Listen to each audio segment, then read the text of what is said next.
Yo, ladies and gentlemen, boys and girls, welcome back to another episode of Two Dimes and a Token. I am your host today, Brucknasty, and as far as everyone else, kind of out for the moment, but they will be back. And in this amazing episode that we have for you, I got to sit down with a very, very old friend of mine. His name is Frankie, his beautiful and absolutely wonderful wife, Alex, and their amazing and gorgeous, wonderful daughter that they just recently had. And what a great experience it was. They actually run a YouTube site. They have a bunch of socials called FNA Van Life. That's FNA, literally. I reached out to him a little while ago, saw a bunch of his videos. He's got a bunch of stuff. He snowboarded a ton of mountains within one individual season. I think he said it was 71, if I remember correctly.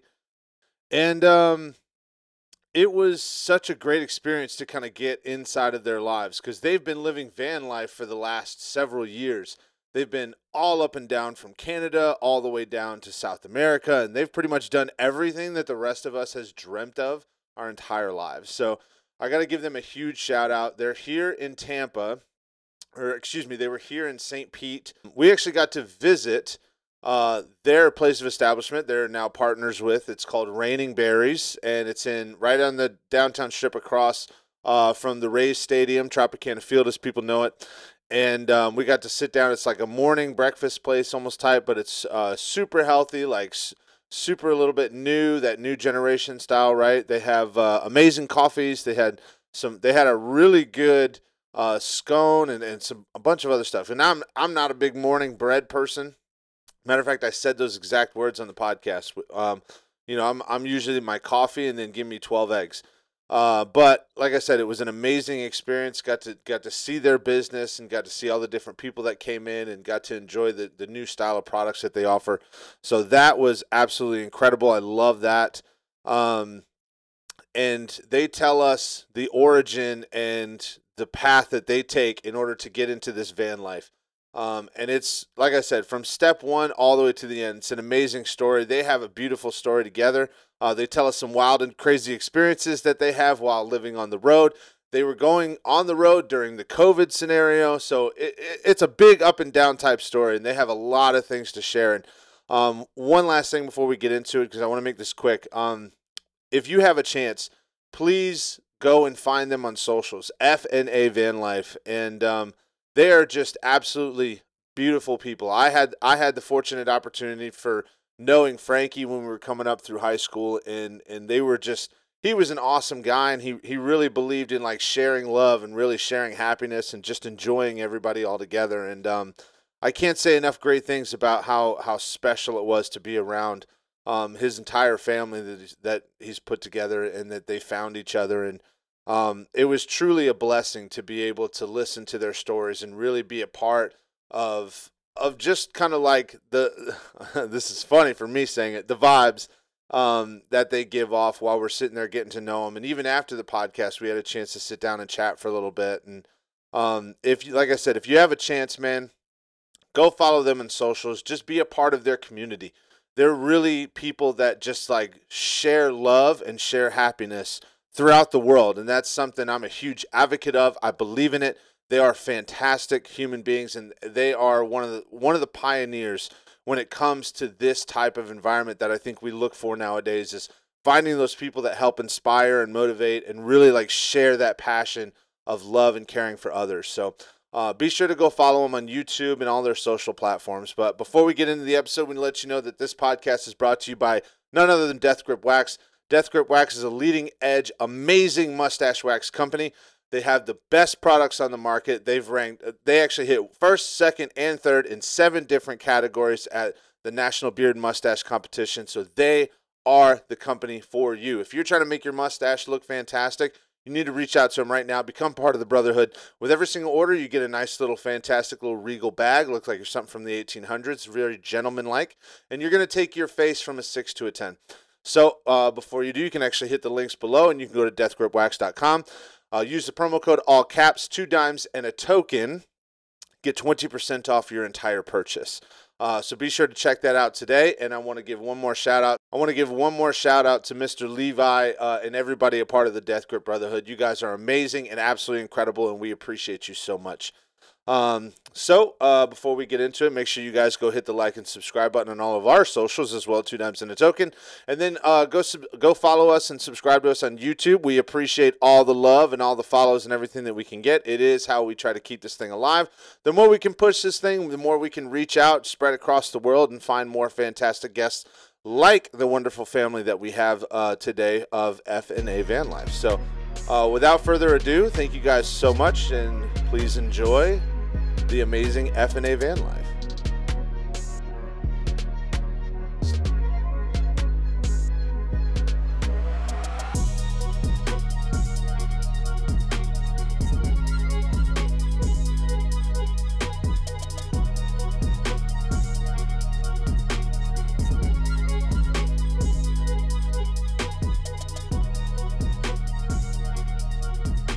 It's not accurate. I agree. Anything that she's saying right now. I agree, bro. Dog, it was no, and it's the dynamics of the two at once, right? So like, because mine are a year and 10 days apart. Yeah. Like I lined that up perfectly, Very right? close. And we probably got to my son being 1, my daughter being 2, and it was just like for the next 3 or 4 years, like I didn't exist. You just like you go with the flow and you figure it out, and then by the end, when they're like 4 and 5, you're like, "Wow, that was stressful." You know what I mean? Yeah, like you that. just realize you're an extension of them. Exactly. Like you're the one that's the responsible one. That you're like the little birdie on their shoulder that's like, "Hey, you can't do that," or like, "All right, we need to clean your ass." Yes, that's pretty much it. Well, since we're diving in, so we usually do a segment. It's called Drink of the Pod. Okay. And I figured we were gonna have what we're having here. So I am having a honey almond latte, which I'm not usually the honey almond, but I gotta say, very impressed. Nice. So yes. So as you can tell, I'm not usually the health guy. Okay. You know? Okay. I like to wake up, 32-ounce of Mountain Dew. We're ready to rock and roll. But Get your body tingling. just ready. I'm talking about diabetes first thing in the morning. You know what I'm saying? There's a little bit of diabetes in there. A little bit? Yeah. I'm feeling pretty good about it. Okay, good. So, what you guys got? I have right here a cold brew, and the cold brew is a vanilla caramel cold brew. Okay. This is my jam. This is what I make for myself whenever I come in here. I dig that. Yeah. And I've got a London Fog, which is an Yeah. Earl Grey tea with steamed milk and a little bit of vanilla. I dig that. That's fantastic. So, and where are we exactly right now? Because we're at what, Raining Berries? Yeah, Rain and Berries Remember. on Central. It's Yes. basically like adjacent from the stadium, from the Tampa Bay Rays Stadium. Tropicana Field is what a lot of people will know it as. Yeah. You can actually see it from the highway when you're driving by. It's a really cool little spot. And we're like literally right on the main strip. Mm-hmm. So we're between 16th and 17th on Central. Yeah. And we're like right smack dab in the middle of that block. Yeah. This is my first experience. Obviously, I know that you had messaged it to me, and I'm terrible with names, so I got to continue looking at it, and then I'll remember it by the end of the day. But we came in here. I don't know what she ordered, but it was whatever this is. That is a white chocolate cranberry scone. That actually my sister is the baker for this whole franchise. Yeah. And so my sister's the one who bakes those scones, bakes the cookies here. She's an excellent baker. She goes by Cookie Fueled Mama, and she's actually in the stadium. She's at the soccer arena, and she's one of the big reasons why we got this opportunity here as well. She also delivers. So Yeah. if you're She also delivers. Yeah. Now yeah, we're so talking. if you want to get a box of cookies shipped to you in the mail. Hell yeah. Well, I had to bring it up because honestly, I'm not a morning bread person. So I don't do muffins. I really don't do donuts. Like, yes, he is. I know I'm really not. Like if you see me in the morning, I'm talking like probably like 10 eggs, tons of like meat, steak. I'm a protein 2 dude. liter of Mountain Dew. Yeah. 2 liter Mountain Dew. 100%. That's where all my carbs and sugar come That's how you break down all the protein. from. Correct. Yeah. So, but when I had that, we were literally sitting out there. You heard me. I was like, damn, this is delicious. Yeah. So I had to make sure we give it a shout out. But I watched Mike take the first bite of that scone. no. And like literally he went, damn. Yeah. Like I watched him like Fucking move sad. back and go dip. And I wasn't like, it was a very natural, real response because we just like said what's up. And we had, first off, me and Mike haven't seen each other for like probably 15 to 17 years. Yeah. Like literally since graduation, probably somewhere around there. probably. And so it was like when you have that moment, you're so built in that moment. You're like smiling, you're excited. Yeah. You're not thinking about all the other things going around you. So it was like a legitimate response. Yes, it was. It was very authentic. I'm really glad you captured that. So and I'm glad you brought it up. So I do want to dive into the story. I want to get into that. That's why I was so excited when you said you were coming down. I look one day on the other side of the internet, and next thing you know, I see you're snowboarding like your 76th mountain, right? And then I fly down further down the rabbit hole, and I see you guys have been living van life for the past few years, right? And you've literally done everything, and you've kind of put tutorials on how to do stuff, and you've just like built this entire life where you're on the road. And I found it fascinating. I found it fascinating because that's the shit that everyone talks about, but nobody does it. Like everyone sits in the corner of their room and they're like, oh, I can't wait till I can just live out of an RV. Yeah. You know what I mean? But you never see people do it. Tell me, how did this journey start? Like graduated high school. What's the next thing? Yeah, so first off, I got to thank my wife for everything that has happened in our lives because she's a huge reason why it all happened, and I'll get to that. So we go by FNA Van Life on YouTube, on social media, and just in that whole realm of life. And we pretty much just go by that in life now, pretty much, just because everything that we do is based in FNA Van Life, you know, whether or not it's the podcast, the video stuff, or everything. But so basically, high school ends. I wound up going to college for like 2 years. I wound up dropping out because it just wasn't for me. And I decided to move back to New York. And when I moved back to New York, it was for a job. And that job was HVAC work. And so I went into the union and I went through union school. And here I am working at this, air conditioning company and making great money, like just living a really good life. Like I could pretty much enjoy any type of vacation I wanted at that point. Granted, I couldn't get enough time off to go enjoy a vacation. Yeah. So I could never travel across the pond. I would have to stay in North America. So it makes like a job like that that's so great, it makes it not so valuable because you can't enjoy a crazy vacation even though you're making the money type of thing. So then my dad passed, and when my dad passed, it made me realize he passed at 53. So it made me realize life is super short. And then I fell in love with snowboarding, but as that next year or two came, I got injured snowboarding. So I landed on my back off a 25-foot jump and landed directly on my back at 3 o'clock in the afternoon. No big deal though, 25 foot. Yeah. Whatever. I mean, small jump. Kind of small. Big for me, but small for the rest of the snowboarders out there who are professionals. But it was pure ice out. It was like 3 o'clock in the afternoon on the East Coast, which as a snowboarder, you would know that that's the worst time to hit the ground. It's just like landing on concrete. So I feel the shock wave go through my body, and I wind up having to be off of work for about 3 months, 3 to 6 months, I think is what it was. And during that time, I was single. I wasn't even willing to go on a date or anything because I was in so much pain. I literally had black and blues up my spine. You could see it wrapped around each little vertebrae, And sorry, that's our baby in the background that you probably hear. Oh, that's amazing. It's not. It's amazing. That's amazing. This is a great setup. So then I finally get back to this feeling of okay, I could date again. And so I jump on Bumble, and I meet Alex on Bumble. And so we're chatting back and forth for probably about 2 weeks. We're sending pictures of sunsets to each other and where we are, and right, and it was so cute and it was so fun and playful. And it was actually so lucky too because Alex we lived in Brooklyn, but we lived so far away from each other in Brooklyn that we would have never matched on Bumble. But we both worked downtown Manhattan at the time, so we must have crossed paths. And so we finally went out on our first date. And we went to this place called the Barcade in Williamsburg, or was it Park? I mean, I don't know, it was Bushwick area, something like that. And so I take Alex out to this place. It turns into a high school date. We're making out. It's. We don't need to go into too many Alex, that's so adorable. Yeah. So crazy. Yeah. I mean, who wouldn't want to kiss this face?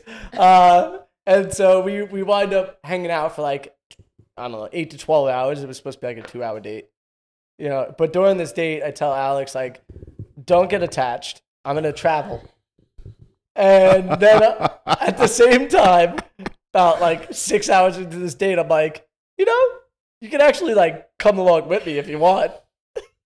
Wow. All over the place. What a proposal. I mean, at the time, I was like, immediately in my head, I was like, yeah, that would be dope. And then out of my mouth, I was like, I don't know you. Like, we met like 3 hours ago. Probably not going to start caravanning with you across the country right now. But it was an enticing idea. I'm not going to lie. Yeah. So how long did it take before you guys? So at that point on, we wound up just like starting a date, and Alex is asking me a bunch of questions during this time. Like, well, also he had said that he's like, I'm leaving in like 3 months. Yeah. And then so it's like 2.5 months later, and he's like, actually, I'm gonna stick around for a little bit longer. I want to like get my finances in order. Blah blah blah. I'm like, you just want to date me more. Don't lie. Yeah. I mean, it was definitely both, but yeah, I really wanted to date her more. That's true. I want to add into that, man. One thing I do, I've made the same comment in a couple other podcasts, but it's like you hit a moment in your life where you realize, dude, life's short, and you stopped like chasing the money thing. You know what I'm saying? And I've made, God, dude, we talked about it so much because I have chased money since I left college. And when I grew up, before I came to Florida, I was really, really poor. And I lived with my mom, and it was such a bad situation in the moment. And I created this like fear of being broke. And I've gone through like 11 years of professionalism because I finished my bachelor's degree, got my MBA. I like to point out again, everybody knows this. I don't use either one of those degrees, so college is not that great.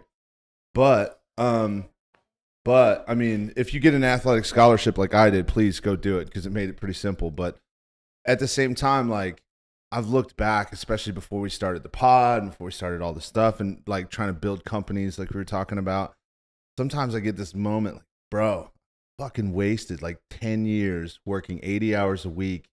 I went on 3 vacations in 10 years. We went to London once, and she had to beg me because I was like, I got to make the time or I got to work.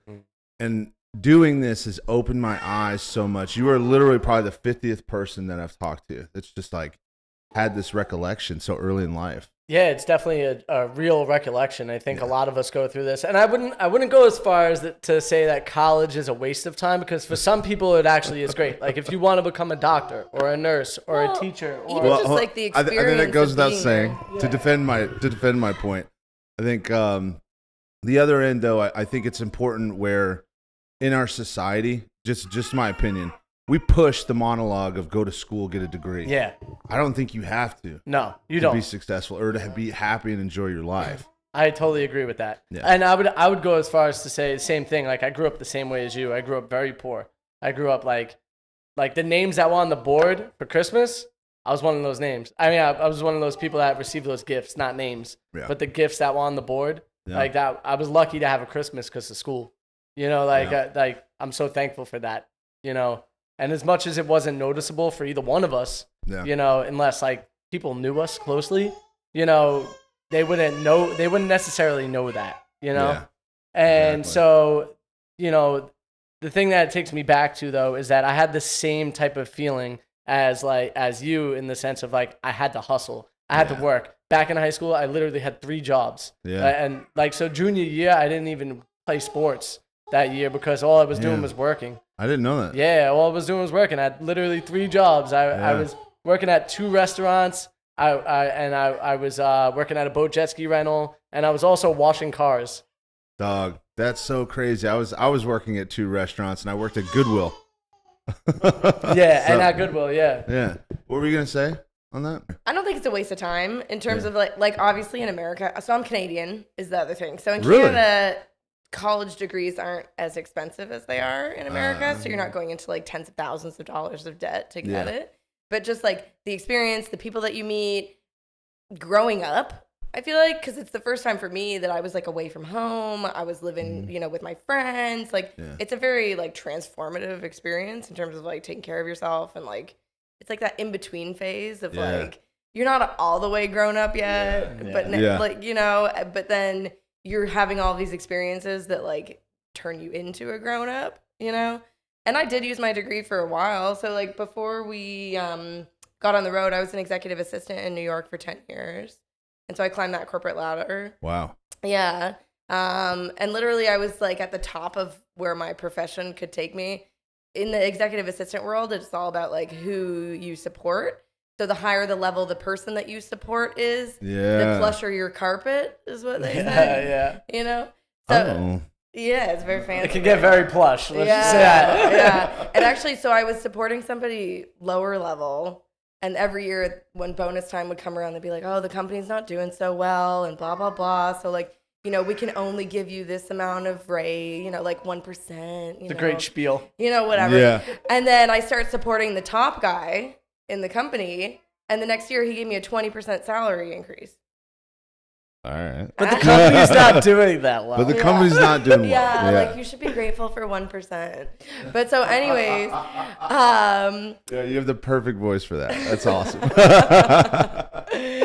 Yeah. So, I mean, but I got to a point too in my career where I was looking around. So I'm at the top level of where I could be at my company, and my boss is great and my job is stressful, but like, you know, I'm doing okay. But I look around at the other executive assistants and everybody is literally like 10 more years and I can retire, you know, like nobody's enjoying their lives. Everybody's the same thing. It's like you don't have the time to go do things. You're looking forward to your next 1 week vacation that's 3 months from now. Mm-hmm. And like that's your whole life and you're just counting down till when you can retire.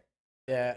I don't want to, obviously I want to get back to the story, but I had to make that comment because I was unbelievably impressed, and it's kind of like almost to the point of like being moved a little bit when I saw you guys on the internet. So I want to make sure I threw that out there. You guys, that was awesome. So moving forward, right? You guys are dating now, right? Mm-hmm. Yep. And what's the next step? So we're dating. Alex is asking me a bunch of different questions just about like how I want to do this, and you know what rig. Am I going to pull a trailer? Am I going to stay at campgrounds? Like just all these questions that I really wasn't even thinking about. I was just like, I'm going to just buy this shit and I'm going to get on the road. I'm going to go. I'll figure out work. I don't care. You know? And so Alex is asking me all these questions. 3 months goes by and she's like, I got something for you. And so she's like, come upstairs. And I'm like, ooh, I'm going to get lucky. And so we go. Such a man. Yeah, right. And so we just go upstairs and all of a sudden she opens up her laptop and I'm like, what's going on here? And then so she opens up a laptop and she opens up an Excel spreadsheet and she shows me this list. And it's exactly what I need to do to save the amount of money I need to save for 1 year of travel without having to think about work. And I was like, whoa, this is mind blowing. This is it. This is the moment where I'm like, oh, this shit is real, you know? And so then I look at her and I'm like, this is amazing, but something's missing. She's like, what? And I'm like, you're not on here. And she's like, don't worry, I'm on here. Swipes the page over and she has her own list of what she has to save to be able to travel for that year with me. That's dope. Bro. Yeah. That's so romantic. I sound horrible as a partner. I love that you just said a spreadsheet is romantic. That sounds romantic what he said, right? If you ask, don't ask her about that. I mean, I think I'm it terrible. is. I think it is. Yeah, it is. You know, it shows how much he cared about my dream. Yeah. To be able to ask me all the questions and take the time to consider all those things and literally make that happen for me. Like, she put a separate sheet together for herself. That way she could realize that she did this really for me. You know what I mean? And let me ask her the question whether or not I want her to come. You know, she had the feeling I was going to ask her. Well, you already invited me on our first date. Exactly, yeah. So I was just like reaffirming. Kind of like a dead giveaway. If I didn't ask her that, I'd be like, were we not having a good time? I did this for you. Yeah. So now year down the road? So save up? Well, so we'd been dating maybe 6 months when I gave him the spreadsheet. Yeah. And a lot of the spreadsheet was also to like let him know that the way that he wanted to do it was way too fancy. Yeah. Because his original idea was to get a brand new truck. He wanted the Jeep, what is it called? Gladiator.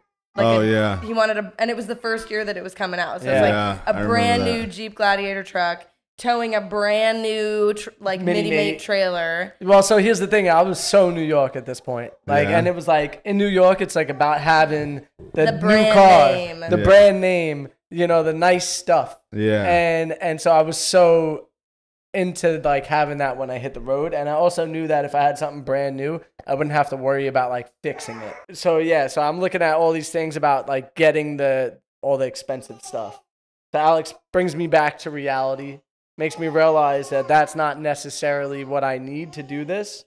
And so we go over the idea of like, how can we do this differently to make it inexpensive for ourselves? Mm-hmm. And so I've been doing all the research, mainly like watching YouTube videos and other people on YouTube who are already living van life. And I'm seeing like, I looked at the trailer, blah, blah, but like the idea of like having a van where you can literally have your whole house and then walk forward and get into the front seat and drive away and not have to worry about like packing up a whole bunch of stuff. Like the safety aspect of it really appealed to me because like you could be completely self-contained and say somebody knocks on your door in the middle of the night, you literally just get out of your bed, put the key in the driver's seat and like drive away. Yeah.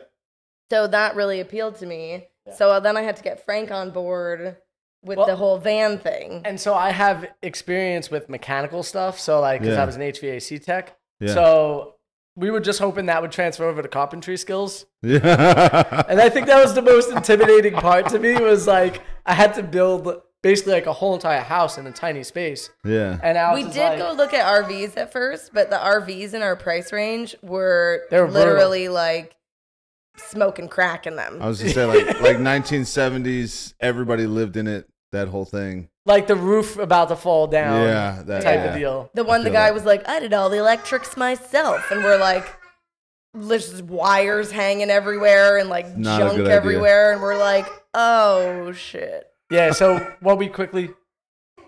Yeah. Oh, we got a baby break. Baby blowout. Right there. So now you're building an entire house. Yeah. So now we're building. Well, we go and we find a van. Yes. So we go and we find this van, and it's kind of a hoopty. We find it. The guy wanted $6,000 for it. I'm like, listen, I'll give you $3,000.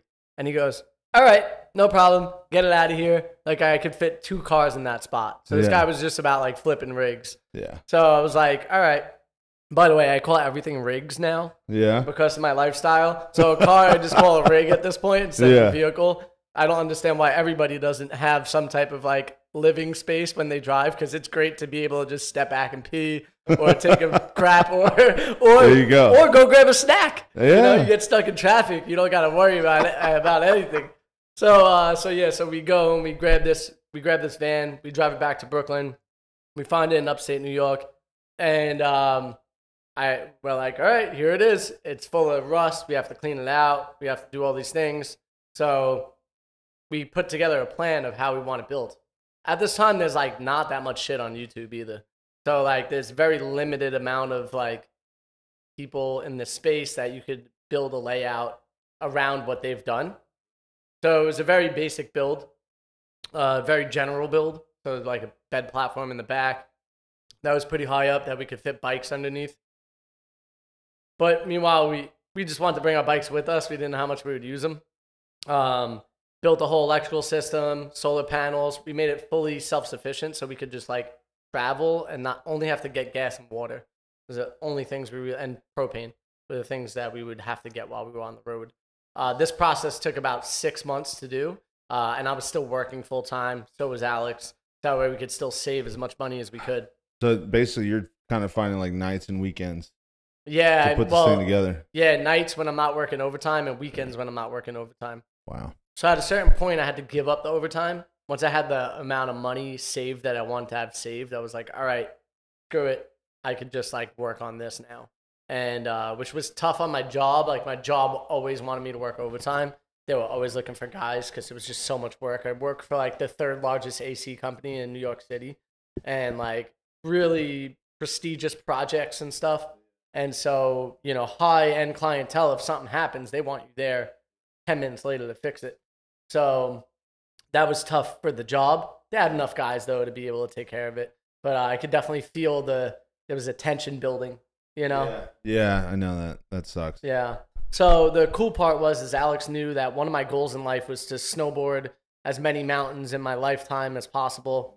And actually, the reason why I did all those mountains that you were talking about earlier is because my wife pushed me to do it. So like Alex is my dream woman. Yeah. And not only the way she looks and the way she acts, but also the fact that she pushes me to actually accomplish my dreams.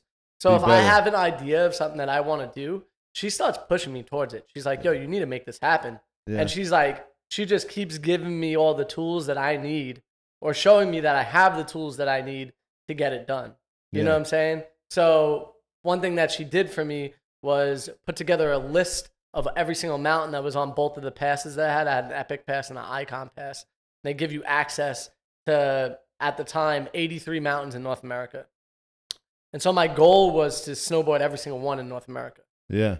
And which, you know, granted we would have done, but it was the 1920 season, which was the year COVID happened. So, with it, long story short, we get on the road, we start hitting these mountains, we're having a great time. The first month was kind of weird living van life because you got to get used to the fact that you're sleeping in a van and that like, you're like, wait, am I allowed to park here? Is this okay? Like, is somebody gonna knock? Like, you're just like kind of worried. Yeah. And so like the first spot we stopped at, Alex is like, turn off the lights, shut everything off, turn your phone on silent. She's like, don't move. Yo. And we're parked in a hotel parking lot. Oh shit. But the hotel's in the middle of nowhere, so like the chance of them checking the parking lot is so low. And the other half of them is they probably don't care. Yeah, they probably don't care. They think we got a room. You know, unless you're in like a big hotel that they have to check. Yeah. They don't care. Yeah. So it's definitely a little strange the first month or so when you're getting into a different lifestyle. No matter what the lifestyle is, that first month is an adjustment period. You know what I'm saying? Like, even when you move into a new house. Yes, no, I agree with you. So, like, it's always that weird vibe. Like, it's kind of like you're sleeping in that new room. You're looking at a different ceiling, different walls.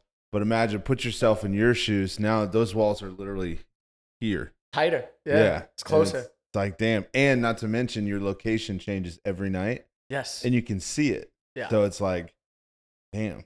Which actually turns out to be the most magnificent part of van life. Right, in my opinion. Yeah. So like we start waking up on different mountains on the East Coast because like on the East Coast you could literally sleep in the parking lot because there's lack of avalanche risk.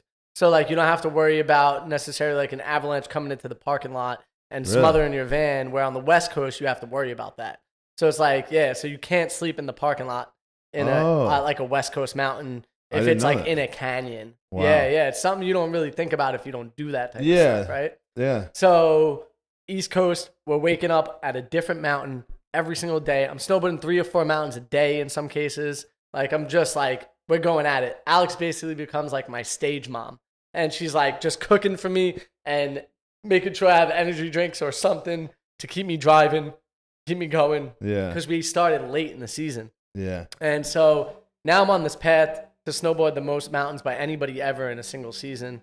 And we get to the West Coast and we finally hit Montana in Big Sky. I think there's like a 30th mountain or something like that. Holy shit. And there's just snow dumping. It's our first like real true POW day where it feels like you're surfing when you're out there. Really? And yeah, it's wild. And that's dope. Alex and I are just having the time of our lives, and the West Coast continues to be like that the whole way, all the way out to Tahoe. And then Tahoe is lining up for like a miracle March. And I'm going to go back real quick to like, we're in New Mexico. Yeah. And we're at this place called Taos in New Mexico, which is like a 13,000 foot mountain in Taos, which is kind of wild. You don't think about New Mexico and mountains. I would literally just think, I'm like, there's a mountain in New Mexico? Yeah. It's the Santa Fe mountain range. Okay. And so Taos is this amazing mountain. We happen to be there on Founders Day, which is the day that the mountain was founded by the people that own it. And it's a huge fucking party. Like, really? Yeah, it's a huge party. People are dressed up in costumes and shit. That's dope. Yeah, everybody's drinking, having a great time. So people are coming down the mountain in wild costumes. And I remember getting on this lift and seeing these 2 guys in Corona suits, but they are wrapped in caution tape. And they're jokingly coughing as they're getting on the lift. and they're joking about, That's COVID, right? a rough look. Yeah. And well, at the time, yeah. you don't know, right? We're all like just kind of seeing it from a distance at this point. Yeah. It's before everything shuts down. Mm-hmm. And so we go up this lift, get down the mountain, and then we travel on. So this is like a moment that imprints in my mind of like what's about to happen.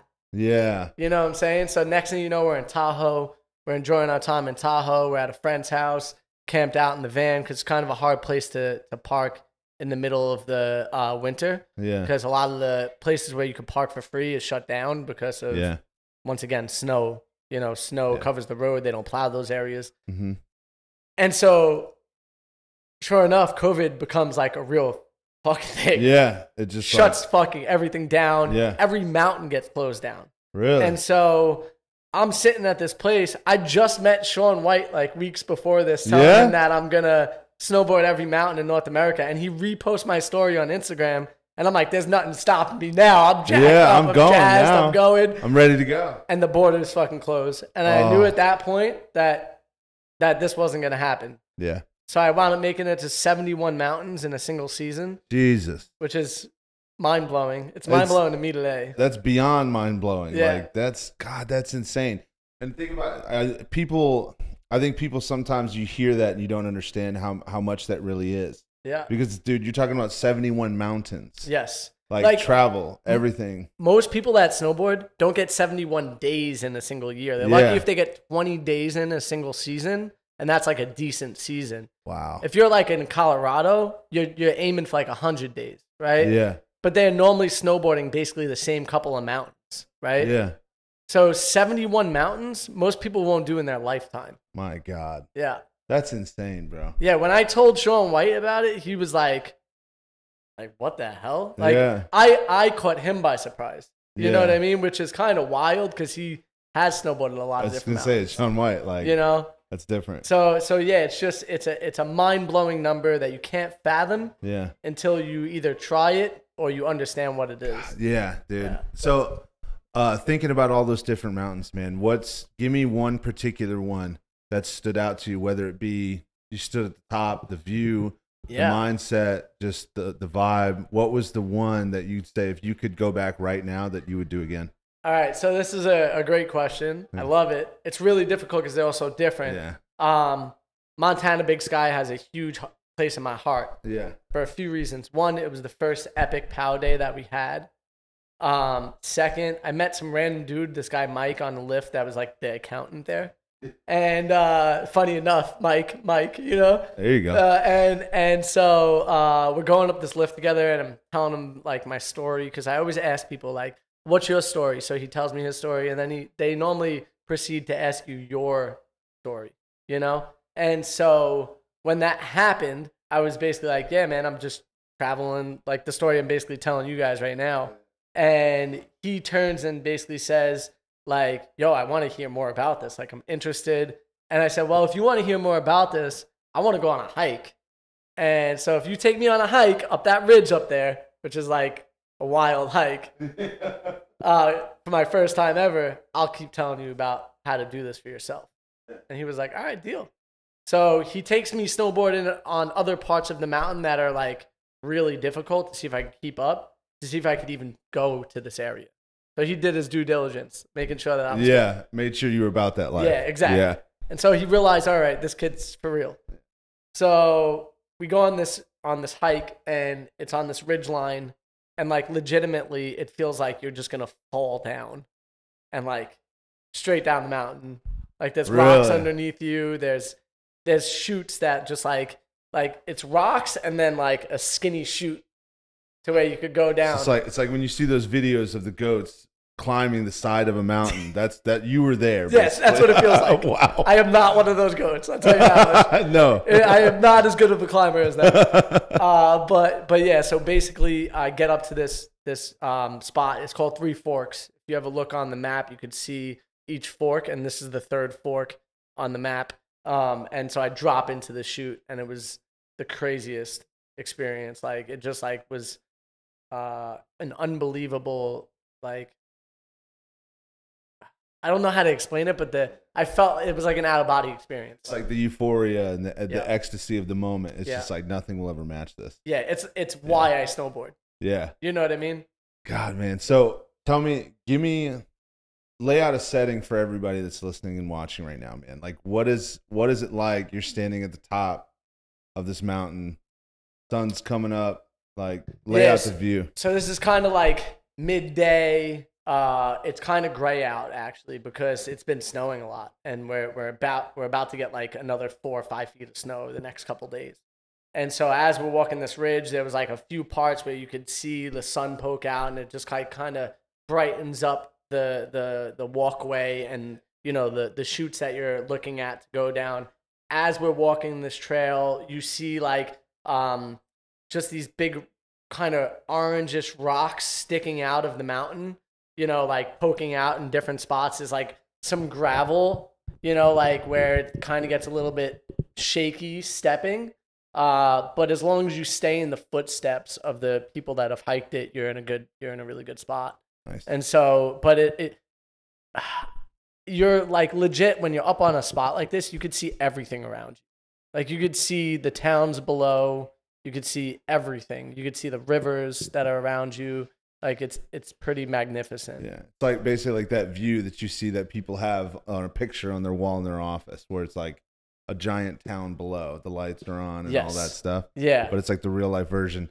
When I was in college, I played a couple games. I played 3 or 4 games on the West Coast, and we flew into Sacramento, and we played Southern Oregon, and their school, the field is literally on the side of a mountain. Mm-hmm. And you could go to the end of the field, and there was probably another 20 feet beyond the edge of the field, and it was just like drop. Yep. That I feel you on that experience. I've never been on a mountain where you're about to snowboard or anything like that. I've never been that high up, but that experience in itself, and you just kind of look down, and you're like, damn, feels like the edge of the world. Yeah. Like it paints a picture that I think a lot of people don't get to see in their lifetimes. So if you guys get a chance, make sure you guys go check some cool shit out like that, because it changes your perspective a little bit. Yeah, and if you want like a preview of that, you could go check out our YouTube channel, FNA Van Life. Like that's a way to actually see like these mountains that we snowboarded. Yeah, we definitely have some adventures of us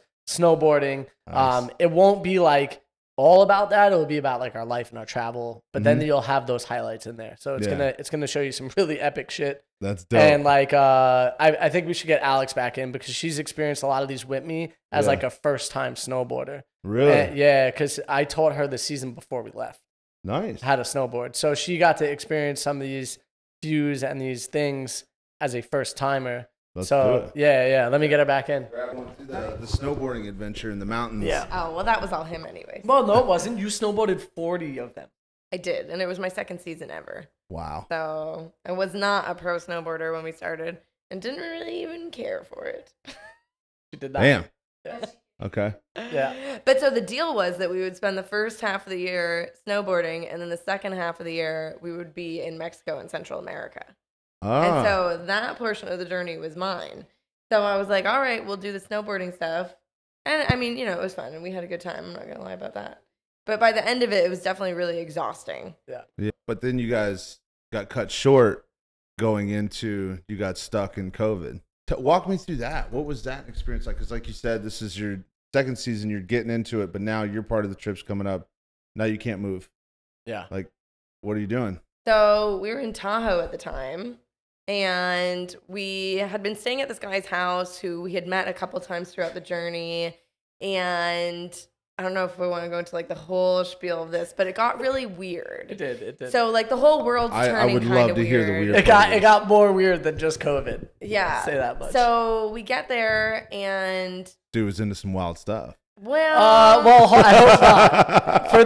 For this segment, I hope he's not into wild stuff. Yeah. So we're there and we're hanging out, and at one point I'm alone with him in the house, and Frank's somewhere else. And so him and I are just having like conversation, and I was like, "Oh, like you mentioned that your one roommate is in Japan right now, like on a snowboarding trip. Yeah. But your other roommate, like you haven't mentioned where that human is, like what happened to them?" Yeah. And he said, "Oh, well, they actually unalived themselves. a couple weeks ago in that bedroom. Bro. And I was like, I would have lied. Don't like, I know I'm not about lying, but I would have lied about that. Yeah, it was a very uncomfortable moment. Yeah. Especially the fact that I wasn't in the room and only Alex was. Yes. And then so in the van later, I was like, did he tell you about this? Because like, oh my goodness. And Frank was like, no, I had no idea. And so the guy doesn't bring it up to him at all for like, so we ended up getting kind of stuck there because as we were there, all the mountains shut down, COVID ramped up. Everyone's like, oh my God, you can't move, you can't go anywhere, you can't do anything. Everything's shutting down. And we're in this guy's house. And the reason why we're there for even longer is because I'm waiting on avalanche stuff. Yeah. For like a beacon and like a shovel and like all this stuff. So I could I could hike mountains to finish more mountains. And it was like a $400 purchase that is on its way to this guy's house. So we don't want to leave without the stuff. Yeah. But we're in kind of this weird situation. And then a couple days go by and then he's like, hey, listen, like, is there any chance that you could help me clean that room? No. And so that's our thought. Absolutely not. No, like, I'm sorry that this has happened, but like, I also don't want to scrub stuff like that off a wall. Yeah. I don't want to be a part of this in any type of way. Yeah. You know, weird. It's already went through like an investigation and all that stuff. It's already went through all that. So they know that it was like a personal thing, and it was nothing beyond that. Yeah. But it was a very strange, awkward moment and feeling. Yeah. And so we just kind of looked at each other and like, we're going to stay in the van as much as humanly possible. And then when our stuff gets here, we're just going to take off. Yeah. Yeah. Like, no goodbye. Just from we'll the say window. Goodbye. Yeah, but I definitely felt like we should say from the window. But so we say goodbye. The thing comes, we say goodbye, we leave. We left at like 10 p.m. in the middle of a snowstorm. No, not just a snowstorm. A fucking blizzard. Like, are you sure it's safe to drive? We're like, yeah, it's good. It's fine. Everything's great. Don't worry about it. Everything's perfect. Don't worry about it. We drove for like an hour and a half and then parked up because we were like, it was so bad. It was not safe to drive. Yeah. It was not safe to drive, but we're like, we don't feel comfortable here anymore. Yeah. We feel more comfortable driving in a blizzard than we do being at this place, right? And so it was a very interesting moment. And we just decided to hit the road. Yeah. And so what we decided to do, Frank's sister at the time was living in Washington. And so we're on the West Coast, we're in California. We're like, are they going to shut down state lines? Are they going to, tell everybody they have to shelter in place? Like there was a lot of like unknown questions at the time. So we're figuring let's just boogie up to his sister's house. Then at least we're kind of like settled. We're with people that we like know and like, and, enjoy.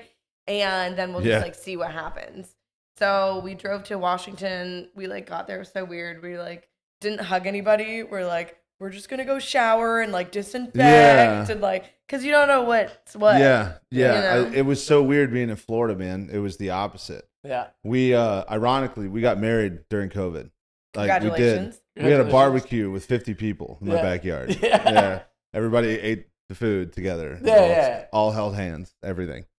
So, you all held hands. And you're outside. You're outside. You're cooking. You were feeding each other ribs. We held hands while we were eating. Actually, everybody took a bite and then just passed shared. around. Yes, and we were just like, whatever, bro. You know what I mean?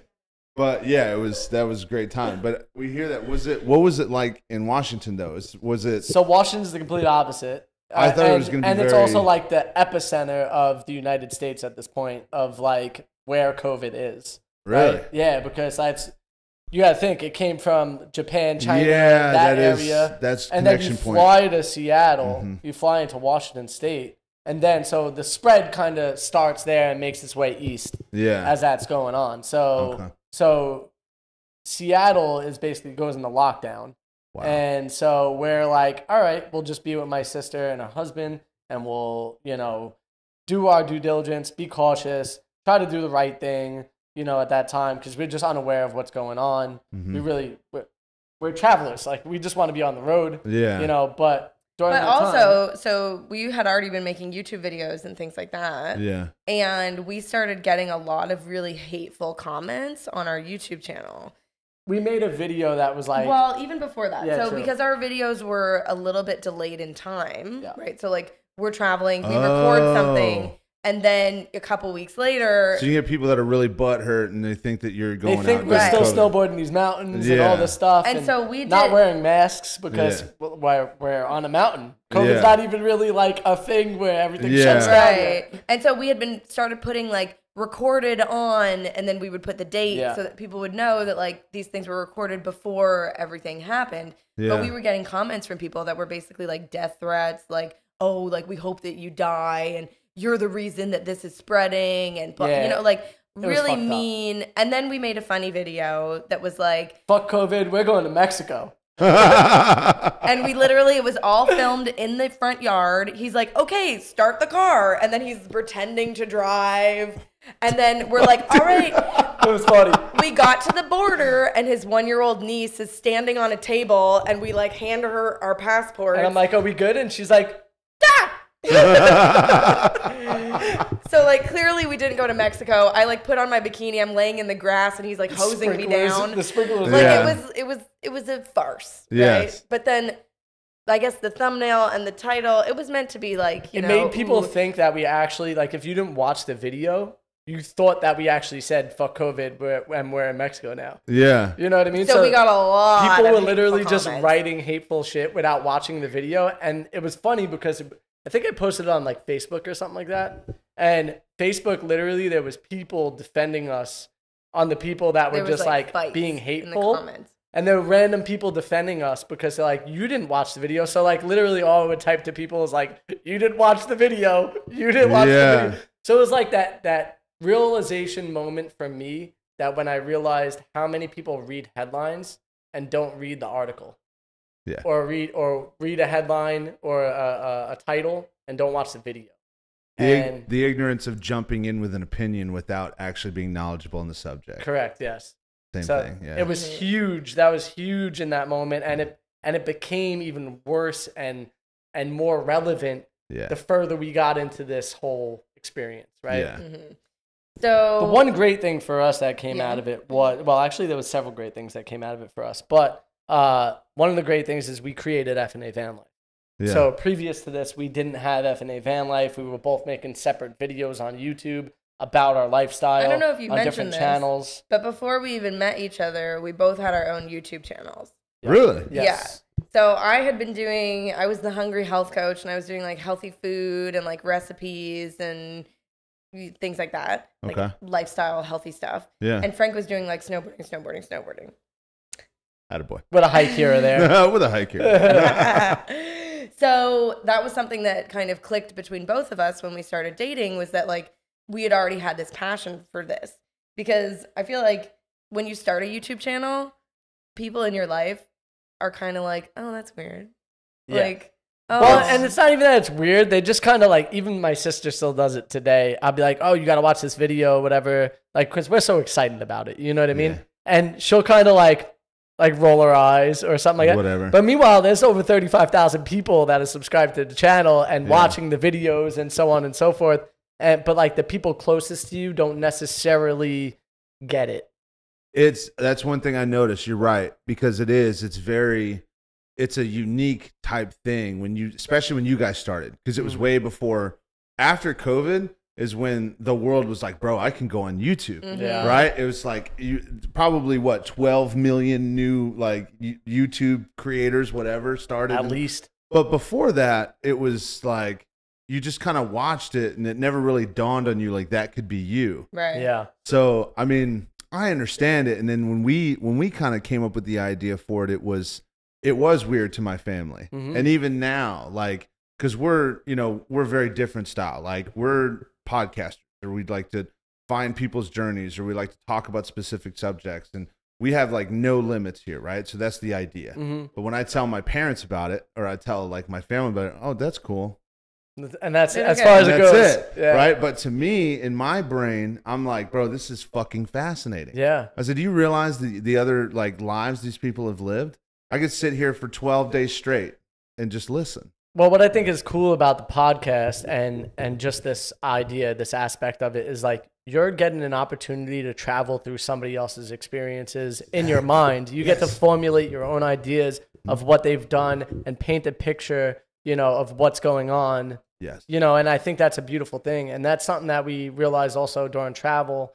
Like when we were in these other countries that were more poor and they can't have the opportunity to travel like we do, they accept people like us into their homes and in their, like, to park at their house, you know, and then you talk to them, they ask you questions about this, and it's an opportunity for them to travel through you. Yes. Even though they're not getting that opportunity to actually travel themselves, they're getting to understand what Florida might be like, what New York might be like, what the United States might be like, or Canada might be like, because they live in Central America and they'll never get an opportunity to explore these places. Yeah. Especially if they don't have a presence of mind of what it might even be. Yeah. You know? Yes. And I love the idea of learning new things too. And that's one thing I learned very often. Like when I got older, one thing about me is usually as I developed as an adult, right? Not as a kid. We all know what I was like as a kid. I was an asshole. But when I became an adult, like I quickly realized how I catch on to things very quickly and I can understand things. But then my brain started evolving more and more and more. I was like, bro, I have this tiny little sliver of knowledge. There's 8.5 billion people. It's like, what can I learn just by sitting and talking to these individuals that have lived a totally different life? So getting back to that point, like you said, for me, it was absolutely fascinating. For my family, they were like, oh, that's nice. Yeah. You know, yeah. It's, all right, cool. Oh, your cute little hobby. Yeah. Good for you. Exactly. That's your heart. I think the interesting part to me, though, is that like you have this want to learn more about more people and about life and about all these different things, right? But maybe your family doesn't have that. No, they don't. They don't have this wanderlust. They don't have this like want to be in any other place or thing or whatever than where they are right now. Yeah. And there's no thought of like growth. So I'll paint you a scenario. I love you, Dad, but I'm gonna shit on you. So like for real, and I say that as a joke, but for real, like my dad now is at a point where he's not so great in health, and he spends half of his day sitting in a chair, and I helped him. I don't want to say that I helped him. He had the initiative, and he kind of started building this business to where now he has a little bit more of a purpose, right? And now he's starting to enjoy life a little bit more. But even to this day, though, they'll sit and watch TV for 4 to 6 hours a day. And the funny thing is, it's like the same couple shows. And one thing I will say, 100%, I get why my parents are the way they are. The way they were raised, very different. You know, it was like, you do this, this, and this. You do this, this, and this. And then the consequence of that was like, you get your ass beat if you don't do what I say whenever I say it. Mm-hmm. And it was a lot more strict. Yeah. You know what I'm saying? And now they're kind of like, they're in their 50s and 60s, and they're hitting that mode where it's like, I've never been to Italy. Mm-hmm. Like, and they're starting to comprehend in their brain, like, this is going to be great. Mm-hmm. And they're starting to comprehend, like, dude, like, I could go there. You know what I mean? But I used to see them all the time. We used to make jokes, and that sounds terrible. I used to make fun of my parents all the time for it. But they would just sit, and it was just like, holy shit. I mean, I totally agree. My dad was the same way. Yeah. My mom, not as much. My mom, I mean, yeah, she watches TV, but not in the same capacity that my dad did. My dad would literally sit in the chair for 8 hours. Granted, he did get sick and he was overweight and had several things going on. But I think like he was doing that by choice. He had an opportunity to like get out and exercise and walk, but he didn't want to do those things because of probably the way of growing up, right? Yeah. And like getting their ass beat if they didn't do X, Y, and Z. And health wasn't a thing during that Health time. wasn't a thing. No. Thinking about your health wasn't a thing. Actually, I think one of the things that came into play was by being unhealthy, he could get paid, right? And since we were poor previous to that, you know, getting paid, getting that paycheck was like a huge deal, right? Yeah. And he didn't want to sacrifice or give up that opportunity by exercising or working, because if he did either one of those things, he might have the possibility of losing that stable check. Yeah. You know what I'm saying? Yeah. So, which is so sad because it really deteriorates your life and makes your life much shorter. And then also you go from this like loving, caring, excited person every day to like depressed and not feeling up for anything and, you know, not wanting to even go outside. Yeah, easily to frustration, all of those things. Quick to jump to conclusion. Yeah. Everything, you know? So I think if you're going to get anything from this podcast, really, this is one of the things you should get is like live your life, explore, get out, be healthy, exercise, you know, a moving body. It allows your mind to feel so much better. And also don't wait to do it. I literally just got off the phone with my parents yesterday. They just spent 3 weeks in Mexico. Yeah. Which is great. They're, love to go out and do things. But my mom said to me, she said, I've realized I'm not as big as an adventurer as I, maybe used to be. Yeah. And like, so for them, they had like 2 Airbnbs and then they were staying with friends. And she was like, it was just so much for them to figure out how are we going to get from here to there? How are we going to, when we get off at the airport, how do we get to point B? And then, we get there and it's not exactly as we thought. And now we have to like get a golf cart. And I'm like, it's just not, you're not as adaptable or as flexible or as like, and so in my mind, I'm thinking it's great that they're still traveling and they're doing things. But she's like, the next trip we take, I want it to be guided. I want to go and I don't want to have to think about anything. I just want to go and it all be like sorted and settled. Where for us, we're like the exact opposite. We just are like rolling with the punches. We get there, we show up. What's next? Who knows? Who cares? We're going to figure it out. Everything's going to be fine. Even when things are hard, even when things are challenging, it's always figure outable. Always. And I would even say like that made a little light bulb go above my head. And it made me think about setting expectations. Like we always set expectations for these things that we're doing. But what we don't realize is that when we set expectations, we set opportunities for ourselves to feel like we're not fulfilling these expectations, right? So forget about expectations, just do it, enjoy it, go out, have fun. And I promise you that it's going to like elevate your experience by tenfold, because if you just go out and like every time we were in a place where like no expectation whatsoever, we had the best time of our lives. And the reason why is because we weren't given it a valuation before we got there, right? And which allowed us to have an openness and a readiness for anything that was to come and be open to any type of adventure. That's dope. Yeah. Dude, I love that. Yeah. And we have to do the same thing even for like our livelihood stuff, like we set these goals and these expectations, which are great, but also at the same time, when you don't make it to them, it's very easy to feel defeated, right? And instead of feeling defeated, you should always look back at these things and be like, wow, look how much this has grown. I fail at that. Yeah. 100%. Yeah. That's where your perspective, and we'll wrap this part of it up, and I want to get back to the journey a little bit, but I had to comment on that because you said it. When I encounter failure, because I have a level of perfection in my brain. I can't not be perfect. When something's not perfect and the goals that I set and my money ambitions, which even further, we talk about it all the time. I shouldn't put money in front of my life, but I still fucking do it. But like, if something goes wrong, like I am a person that can figure it out. I will always find a way to solve the problem. But I'll tell you what, like, you're going to know. Yeah. You're going to know I'm pissed. Yeah. You know what I mean? And it really, like, we've talked about it so many times. Like, I'm probably going to take 10 years off my life. I don't know how to adapt to that yet. I will in time. But that's something that I fail at 100%. And I can tell you right now, just from you guys saying it, it feels so much more like life-loving and fun to do it that way. So if you're like me, figure out a way to not do that. Yeah. Yeah. Well, I'll tell you this much, Mike. Yeah. If you need, like, if you feel yourself getting into that moment, just give me a call. I'll remind your ass. I'll be like, yo, listen, dude, let it go. Just let it be. Yeah. You're gonna live, bro. Yeah. You're gonna live. You'll be all right.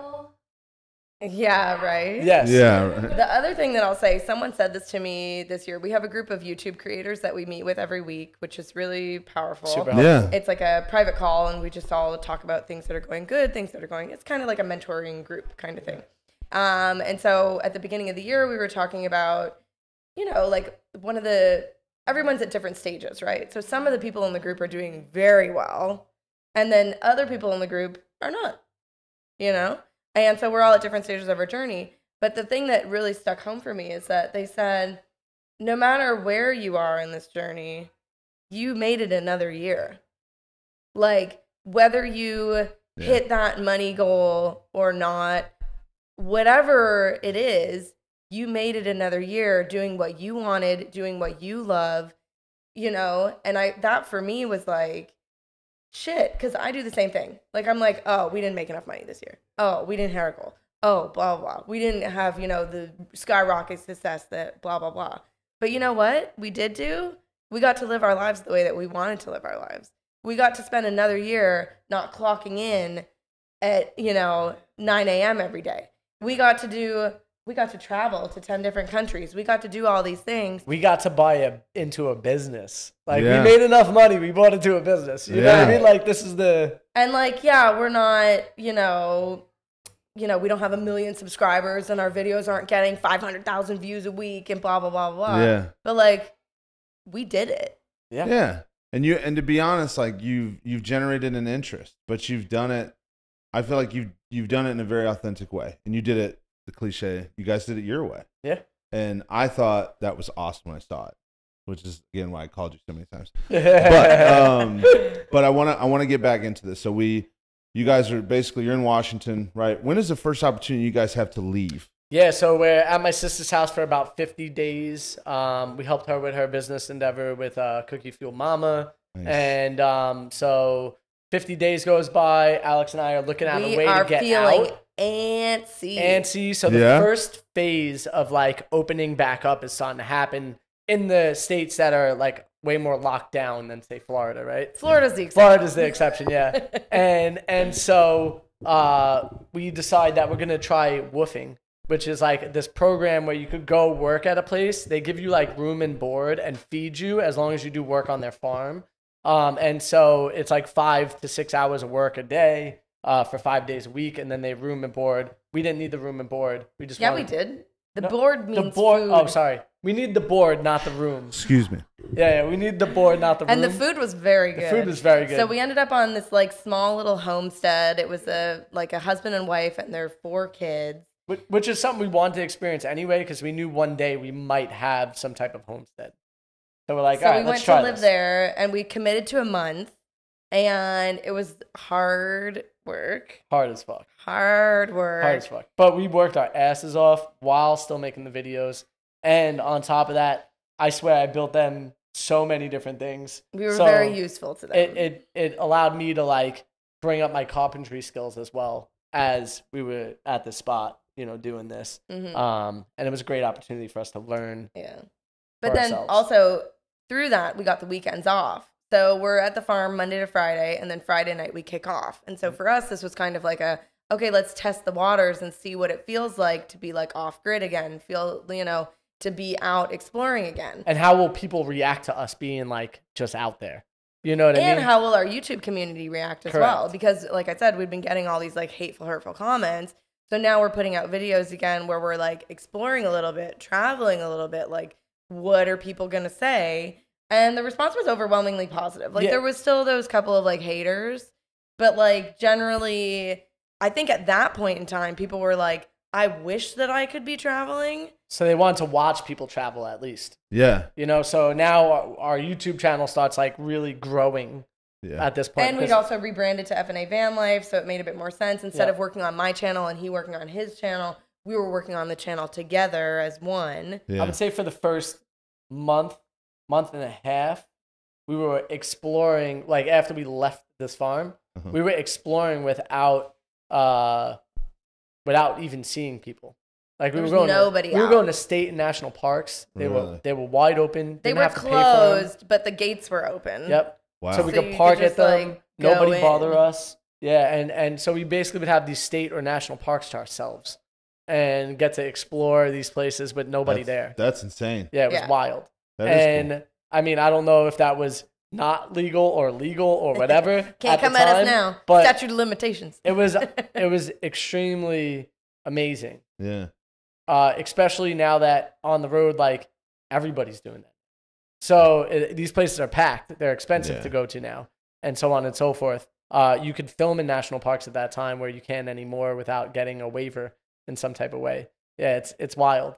So we start exploring. And we start to realize, okay, we could continue to do this, and nobody's gonna bother us really at this point. We had 1 or 2 like walk-ins, I guess you could say, We had one where we were Run-ins? Run-ins, sorry, not They walk-ins. didn't walk. They ran. Well, they did run away.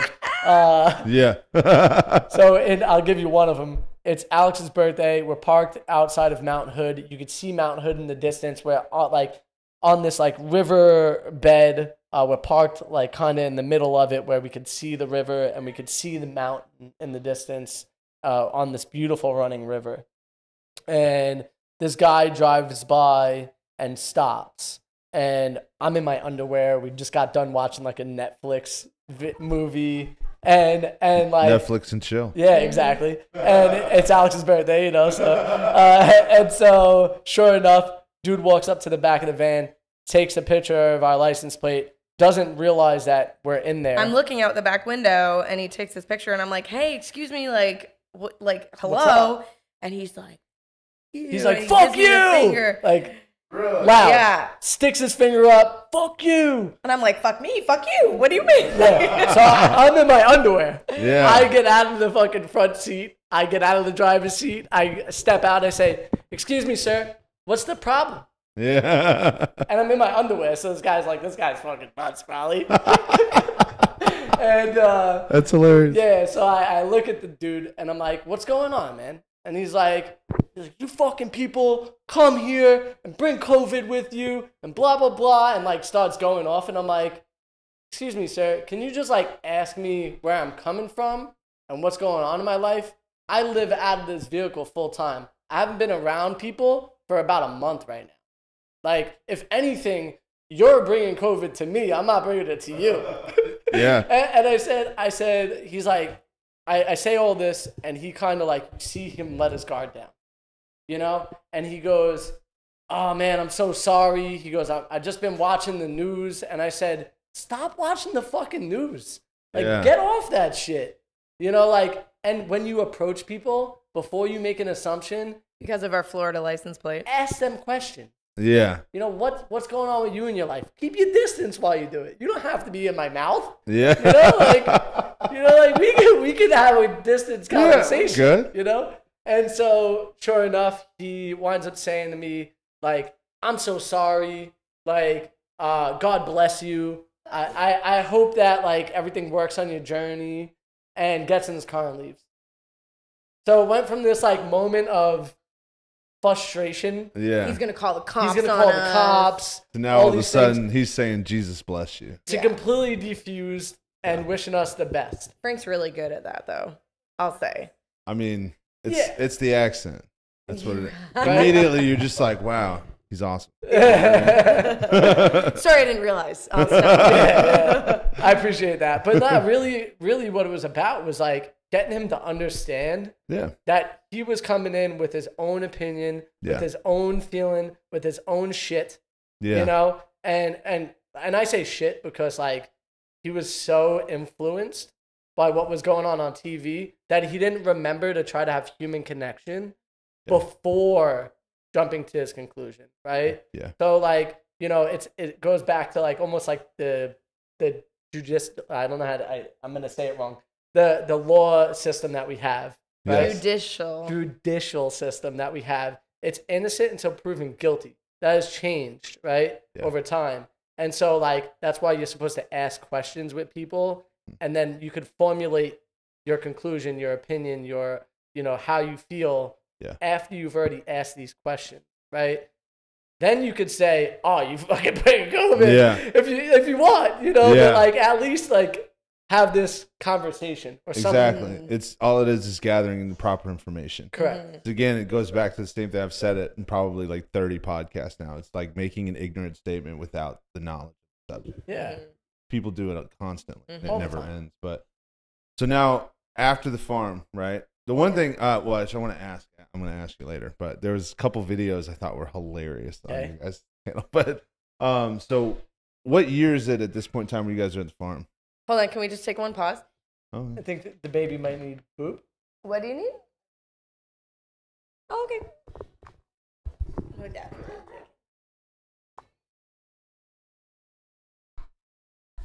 Sorry for the interruptions. there we go. Okay. No, Baby's back. there you go. So this is the whole family. Yeah, it's the whole there family. we go. Exactly. Well, So- we're missing our dog. Yeah. But- Okay. My bad. So what is that next one that you guys are doing? Like after the farm, like what year is it at this point?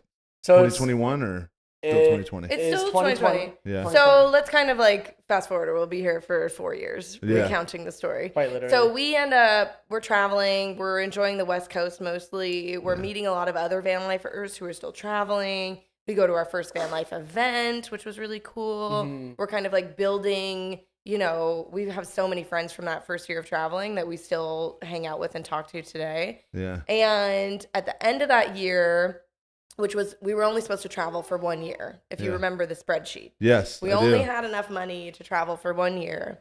And we'd saved, I think it was like $1,000 each per month to like live on the road. And kind of halfway through the year, the YouTube channel starts making money. And we're like, okay, like maybe we could do this a little bit longer. And then we get to kind of like closer to the end of the year and we're like, we don't want to stop. Like, we're not ready to settle down. Like the idea was, at the end of the year, we'll have seen everything and we'll know where we want to buy a house and we'll know where we want to settle down. Yeah. And that was like not even close to being true. But one thing we knew what we had to do was we had to sell the rig that we were in so we could build something that was more future proof. Yeah. So like the rig that we were in was having some issues and so on and so forth, engine wise.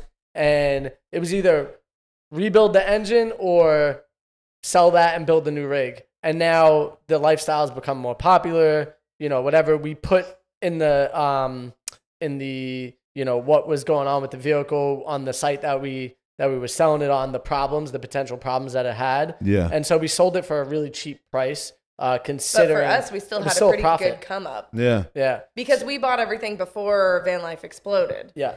So the van was a couple grand, the build was a couple grand. Probably like and- 9 to 15 grand into it type of thing. And, Yeah. and then we sold it for like 25. which So, was still very yeah. fair. So, Literally your lifestyle profited. yes, Yes. correct. That's dope. We lived Yeah. for free for a year. Yes. Yeah. And then we sold the rig for a profit. So we're like, all right, like That's this insane. is dope. Yeah. Yeah. And so then we built out our second van. Yeah, we were able came to to- Florida, build out a second van in Florida. We actually took a road trip across the country with a friend that we met on the road in a tiny little Winnebago Revel. We sold our van at an event actually, and then jumped in his van with a tiny U-Haul behind it. And he drove us back to Florida, all three of us living in his tiny little van. Yeah, and we Oh. took, instead of taking 2 weeks, we took 3 weeks 'Cause because we we were having so enjoyed much it so fun. much. Wow. Yeah, That's crazy, man. yeah. Yeah. That's insane. Yeah, and so we make it back to Florida. We buy a Ram ProMaster on the way. It was a Ram ProMaster 3500 extended. Yeah. So the biggest Ram ProMaster you could have. And so we make it to Florida. We figure out a way to build this rig. We had people from our YouTube channel reach out and actually offer their home and their tools and everything to us. And we took them up on their offer because we were building in an HOA, which wasn't great. We didn't Yeah. have a lot of tools. And so they wound And up becoming... HOAs in Florida are the worst. They're a Yeah. pain in the ass, yeah. We just got kicked out of one the other day. Yeah, we did. Same one that we're building that van in that we didn't get kicked out of the first time. Second time we got kicked out of. But so we meet these people. They turn out to be amazing people, and they help us along our journey of building this next van. And we build this beautiful, immaculate van that we could fit 12 people sitting inside comfortably and also live out of full time. Wow. Yeah, so with this van, we realized we were going to make Alex's dream come true, and that was to travel through Mexico and Central America. Yeah. And so we build out this van, we make our way to Utah, we eventually make our way up to Alaska. We did a summer in Alaska, which was amazing. Highly recommend anybody get out there. Yeah, Yeah. the really it's the midnight sun out there. Yeah. Like it's literally midnight and the sun is still hasn't set. And it's just this wild experience. Yeah. So we did that. So basically the second van was more of like our travel adventure van. Because the first one we did the mountains, but then we got kind of stopped by COVID. And then it was kind of, like, it was good and we It got was to like go trial some run. places. Yeah, Yes. but Kinda, like yeah. it was all in the lower 48. It was mostly on the West Coast. So then the second van, we literally drove from all the way up to Alaska. And then from the Arctic Circle in Alaska, we drove all the way to Panama. Wow. Yeah. Yeah. With a year and a half in between. But like it gave us the opportunity to not have to worry about the vehicle anymore and to Yeah. just enjoy the journey. Yes. So we did Alaska and then we came back. We flip back to Canada on the East Coast for a bit, then flip back over. Then we've done so many cross-country road trips, like couldn't even count them. Yeah. And then we make our way to California, get ourselves ready for traveling through Mexico and Central America. We get married at this point. Nice. And so, yeah, we get married in Huntington Beach, California. And then we realize, like, our journey south is going to now begin. And we're not going to speak the language. Yeah. We're not going to, like, there's so many things that a lot of barriers. A lot, yeah. Lots. And so many people are scared for us, like, for our lives. And, like, don't go, please don't go, right? Yeah. And this brings me back to the point of, like, closed-mindedness, right? We start going down, and we're in Tijuana to start, and we make our way a little past Tijuana, and then we're in Baja, California. Yeah. And we're enjoying the culture, the people. We're starting to learn the language slightly. Yeah. We're just trying. We're trying to immerse ourselves into their culture, into their lives, into their language, and which goes a super long way. If you're going to go somewhere, if you immerse yourself into the culture of the place and you try to speak their language and you try to do these things, it's only going to make your experience better, and the people there are going to appreciate you more. Yes. Right? So we start to enjoy this travel through Baja, California, which we call Mexico Light, because it's like a lot of tourists go down there. Yeah. So it is very light Mexico compared to mainland. So Baja California is the peninsula underneath California itself. Mm-hmm. So a lot of Californians go down there. It's a very easy place to go. It feels more safe. And then when you make it to mainland Mexico, it's just like, it's all Spanish. Yeah. You know, it's like very rare to find English speaking, yeah. And so on and so forth. And it just becomes like more like you're in Latin America. Yeah. How far did you get through the whole thing? We spent 6 months in Mexico, so we drove all the way through Mexico. We didn't really do the East Coast. Just did the Pacific side. Yeah, so like there's the mountains. It's called the Pan American Highway that goes all the way from Alaska and actually goes all the way to South America. Yeah. So like to the very tip of South America. So we basically did the Pan American Highway from Alaska through Panama. So 6 months in Mexico, a month in Guatemala, a month in Nicaragua, a month in El Salvador, Costa Rica, Panama. Yeah, we did every single Central America country except for Belize. So we actually have explored the whole North American continent. Holy shit. Yeah. That's incredible, bro. Yeah. That's absolutely amazing. What was your favorite location? I know I asked you your favorite mountain, but individually, if you guys give me your favorite spots that you've been to. Or if you were going to look at all your fans, everybody that will see this anywhere, where's the one place they need to go? I think I know what yours is going to be. So I'm going to say, when we made this baby, we were in Santa Catalina in Panama, and it was like a little surf village, basically, on like a rocky kind of coast with like a beach cove.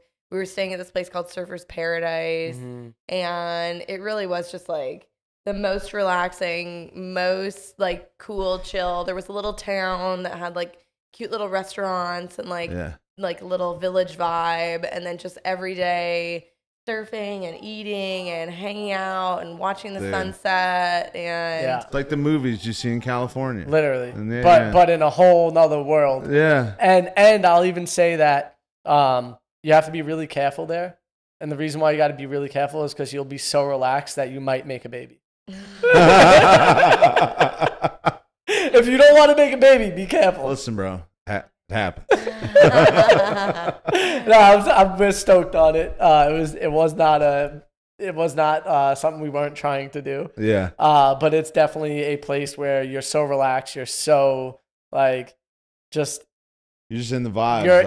You're in nature. You're in life. And like, I think you feel alive. A little like, so when we were traveling through Costa Rica, a lot of the beach towns are super commercial. Yeah. And so it's like, I don't know, like all the restaurants are like, everybody's drinking and partying and like, you know, that's a vibe also, but it's like busy and it's, you know, there's a lot of people and like, it's, everybody knows that beach, right? Yeah. So there, it just felt like so removed from the world. but like still with like enough stuff that like it's fun and enjoyable and like you know, it's like a little bit of a community, but like not so busy. Like it felt like a part of the world that like people hadn't discovered yet. Yeah. And that's the thing, the party lifestyle. Like it's fun, but like that shit gets real old real quick. Yeah. If you only have 1 week a year to go vacation and that's your jam, then like so many beaches in Costa Rica can knock that out of the park for you. You know? But like for us, because we travel full time, I think this was a big thing that we had to realize too.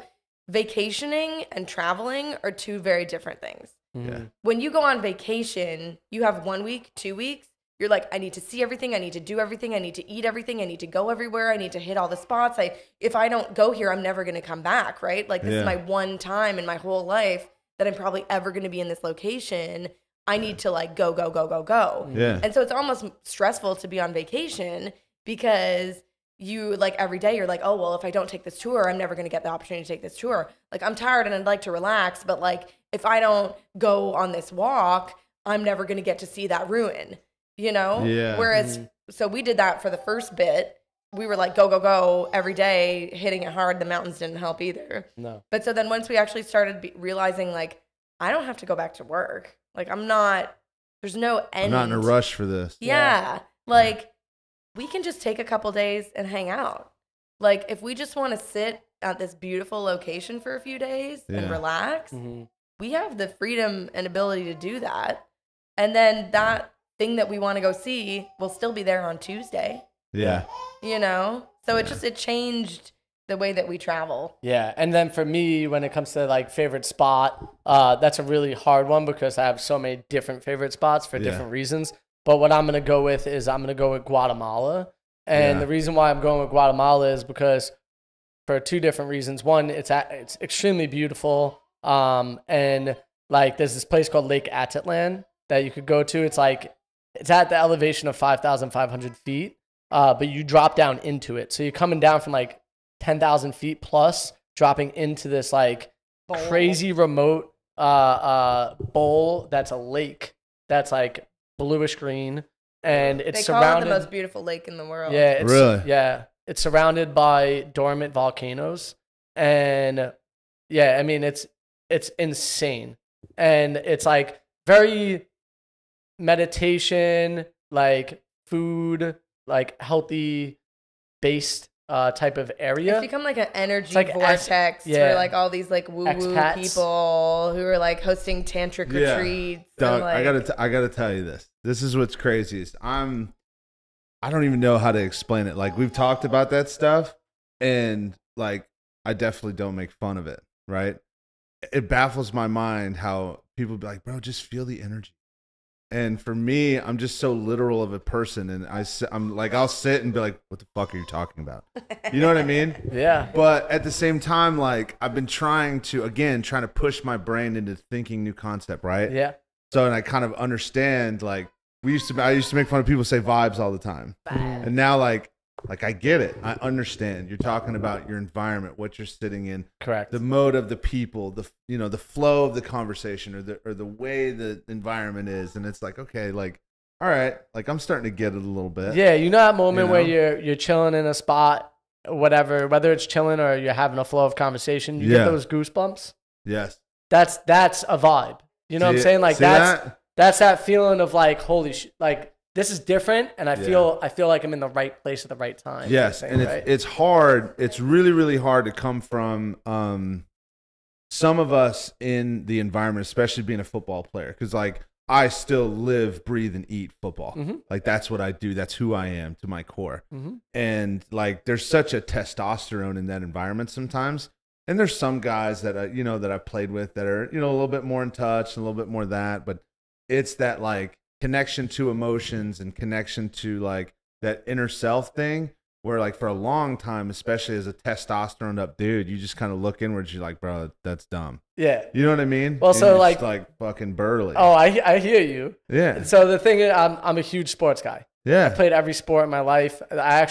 One thing I always wanted to do was play football on that high school team. Yeah. But my mom asked me not to because I was a smaller guy. But the thing was, I played football with all the guys, or not all the guys, but a lot of the guys in my backyard with no pads. Yeah. And I would duke them out all the time, But the thing is this is you like would have improved our team a lot. I feel you. I feel you. But I just want to be a return guy and, maybe a receiver or something along those lines. And I wasn't joking. Yeah, either. I appreciate that. We sucked. Yeah, they were very bad at the time. But I still play basketball every day. I played basketball in every single country along the way, which is something that I love. Yeah. So I always have a basketball with me. But you could still have that testosterone, based lifestyle, but also still be in touch in some type of way. Yeah. In the sense of generally like just being emotionally aware. You know what I'm saying? Like it's okay to be emotionally aware and still be somebody who's like, I'm a manly man. And I kind of wish you were there with me 2 weekends ago. Or was it last weekend? St. Louis. Yeah, it was last weekend. So I went to St. Louis and I met with a guy named I gotta cut this part because I think it's Matt Vincent. That's fine. I want to make sure. No, that's fine. No, yeah, I'm gonna cut it just perfectly. Mike, don't fuck this up. But I can't. No, yeah, I can't be disrespectful because it is. Yeah, it's Matt Vincent. So yeah, so in St. Louis. We flew out there, me and Keon, who couldn't be here today, but when you meet him, like, trust you guys, you're gonna have a vibe. Hell yeah, awesome. He's a dude, bro. But we went out to meet this guy, and he's got a huge following, and he's been talking about health stuff, and he was an Olympic athlete for a long time, and he's had like 8 knee surgeries, and his body's demangled and all types of stuff. So he goes through this journey of like self-actualization and realizing that, okay, dude, I'm on pain pills and I feel like shit. All right, so I'm going to stop that, right? And he's like, okay, now I'm in a lot of pain. Like, let me go through the list. And in his brain, he's like, I'm going to do everything. So there was psychedelics, there was the weed, which he's like, those 2 things, he's like, bro, I'm about 24/7, no matter what. Yep. He's like, if I do psychedelics, like I found that when I hit a certain point, I am so much more productive, but I'm also not focusing on my pain. But I'm also kind of like a little bit more into what I'm doing, and I can actually produce more creative ideas and do these things. And he built this brand called Not Dead Yet. Okay. And unbelievable guy, bro. Absolutely amazing. So when we're sitting there and it made him think a little bit deeper. And the whole podcast it's insane. So that one's supposed to go up in a couple weeks, but it's kind of like a similar type thing. So we went there, and he has a gym. He built this gym on his own, whole bunch of dumbbells. He had a bare knuckle fighter in there, tons of people in there. Everybody's working out, but everybody's going in the sauna. We're doing the cold plunge, go to the sauna, get your heart rate up, that whole thing. He charges nothing to these people. He opens the door, and he's like, dude, anybody wants to get better, do this thing. Awesome. And we're in the sauna. This was a funny part. We're in the sauna, and he is chain smoking weed. And I still. It's a weed sauna. Yes. And I've never smoked it. Yeah. Believe it or not, that's a true statement. I know it's hard to believe with my high school. Definitely.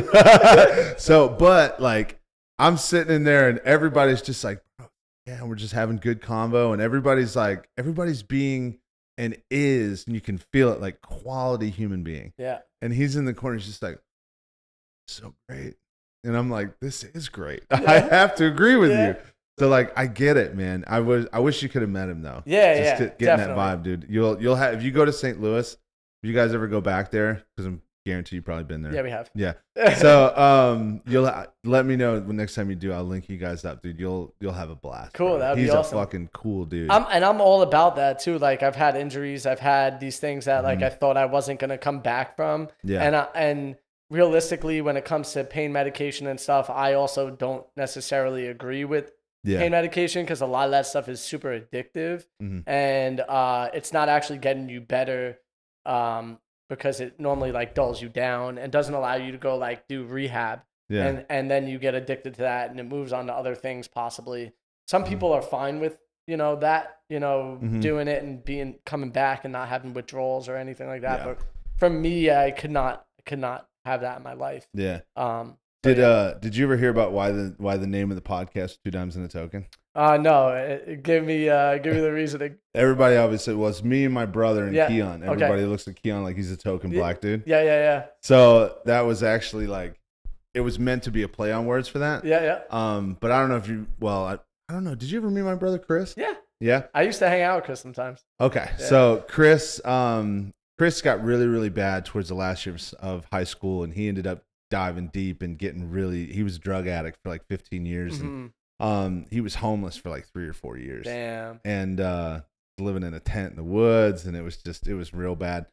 And I'm smiling because now if you meet my brother now, like he's the best person in the world. Awesome. It's like everything in the world can be crumbling around him, but because of, like you said, your mentality, he's embraced it to the fullest. He's like, hey, bro, I'm alive, though. Yeah. Like, it's all good, man. Yeah. You know?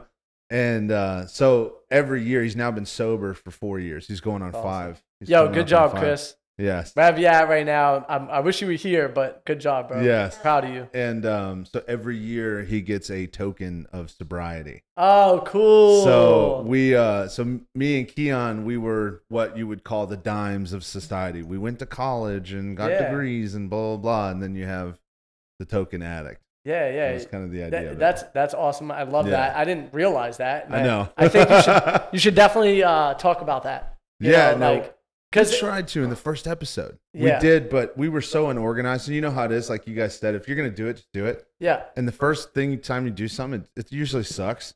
But you learn from the process. Yeah. And you learn how to, navigate it. But yeah, so I mean, with that being said, definitely I would throw that in every episode because it really speaks to, the idea of all the different things too. Yeah. You know what I mean?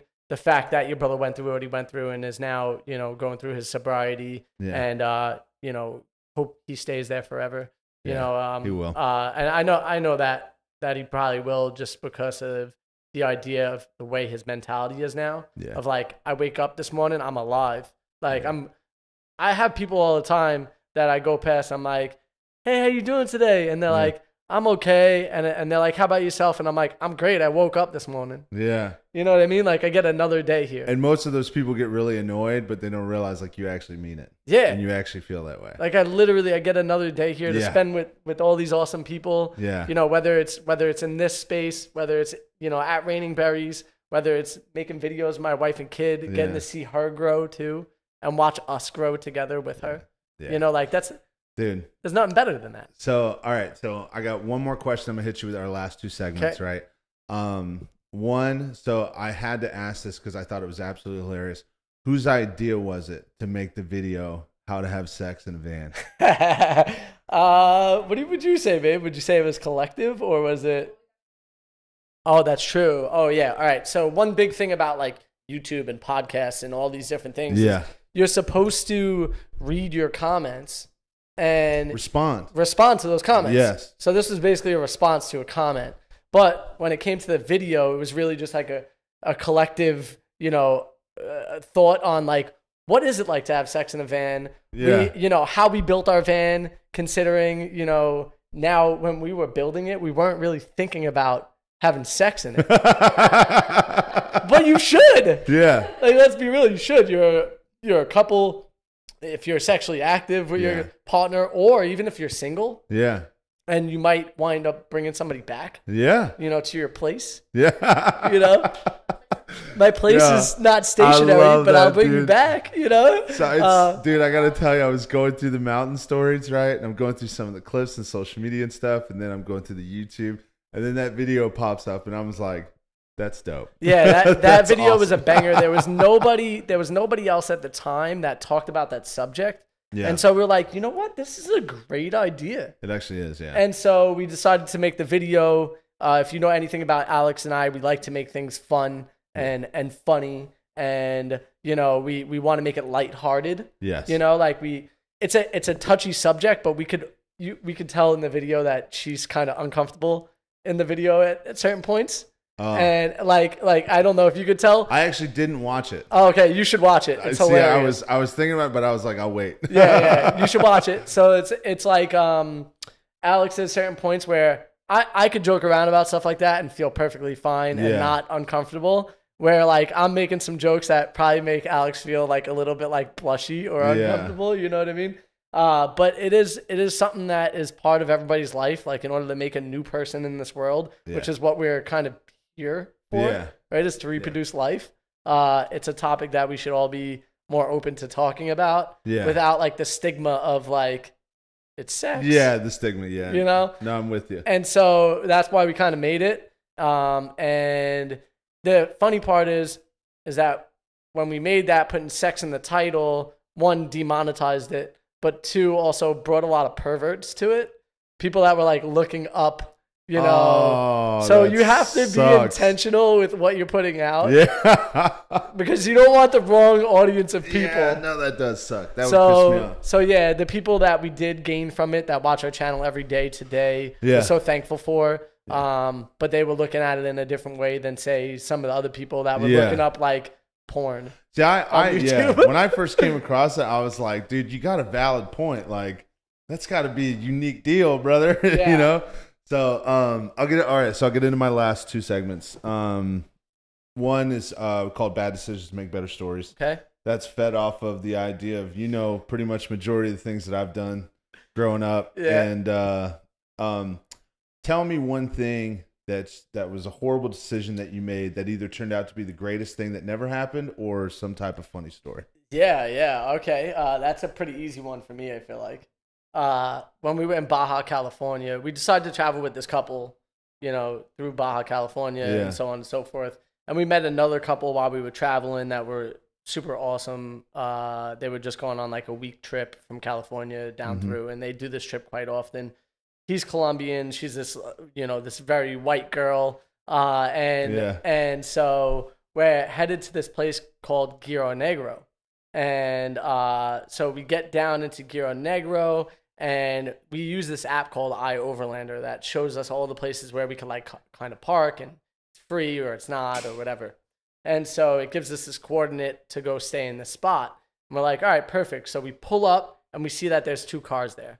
So we're like, all right, we'll go like a little bit further down. And this is like on the beach, like on the ocean, the Pacific Ocean. It's like a salt flat. It's this amazing like Instagram-y spot. Oh, really? Yeah. And so we pull up, we're like, all right, we'll go a little bit further. So we like try to stay like in the same line of sight as where the spot was. Mm-hmm. And so we pull up and we're hanging out. And one of the things that I said is like, I'm not going to like drink or do any type of drugs on this travel because like we're in a foreign place and like whatever. Yeah. And so long story short, this isn't on the YouTube video, but we wind up having like margaritas and I take an edible. Right. and so because the other couple brought them down. So I take this edible and I can feel like cotton mouth coming on. And I have like a sip of this margarita. And next thing you know, I look back and I see the fucking waves coming in. And it's coming into our spot where we're parked. And I'm like, oh shit, the ocean's coming for us. So like I immediately jump into action. I'm like, yo, let's get the fuck out of here, right? Jump in the car. I tell this guy to go out first. I tell this guy to go out next, and then I'll peel out and get out of there too. And as I go, I hit the salt marsh. And my front tire digs into the salt marsh. Oh no. And we're stuck. No. We are stuck. The one van is out completely. Our other friends who were there, I'm like, yo, can you try to pull us out? Because I'm trying everything to get out, and I can't get out. I'm like, can you try to pull us out? And so he goes to tug us out and can't do it. So at a certain point, I'm like, yo, save your van. Yeah. Get out of here. You're like, yeah. Yeah. I mean, this tide comes in fast. Yeah. We're in water this deep already. Wow. Yeah, we're in water that's coming up to like the middle of our calf. Oh no, bro. Yeah. And so I'm like, yo, save your van. He goes to drive out and gets himself stuck. Oh shit. Because he, instead of staying on the path and going slow, he veers to the left and hits the marsh also. Oh. So he gets stuck. They're freaking out. We're trying to keep cool, but we're freaking out in our heads. And I eventually say to Alex, yo, grab our passports, grab our things that we have to keep with us, and we're leaving everything else behind. Yeah.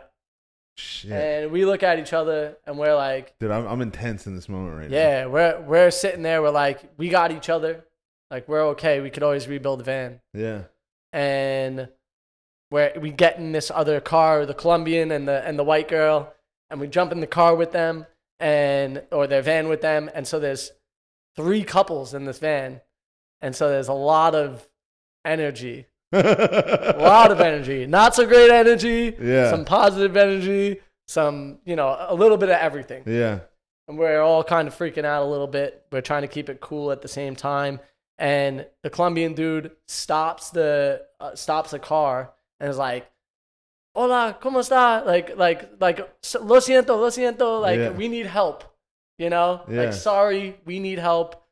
Is that like we have 2 vans that are out in the distance that are stuck, and the tide is coming in really fast, and we need a tow truck out there ASAP. Yeah. Otherwise, they're gonna lose their rigs. Yeah. Both rigs are over $80,000 worth of shit in them. Holy shit. Yeah, like built out. Like you could sell it for more than $100,000 type yeah. thing. Yeah. And so we're sitting there just like, luckily we have this person who speaks legitimate Spanish. Yeah. Fluent Spanish. Okay. Says something to the dude. The guy's like, "No problem. I know the local tow driver." Calls the local tow driver. An hour goes by. The other couple's still freaking out. We're trying to now keep it cool.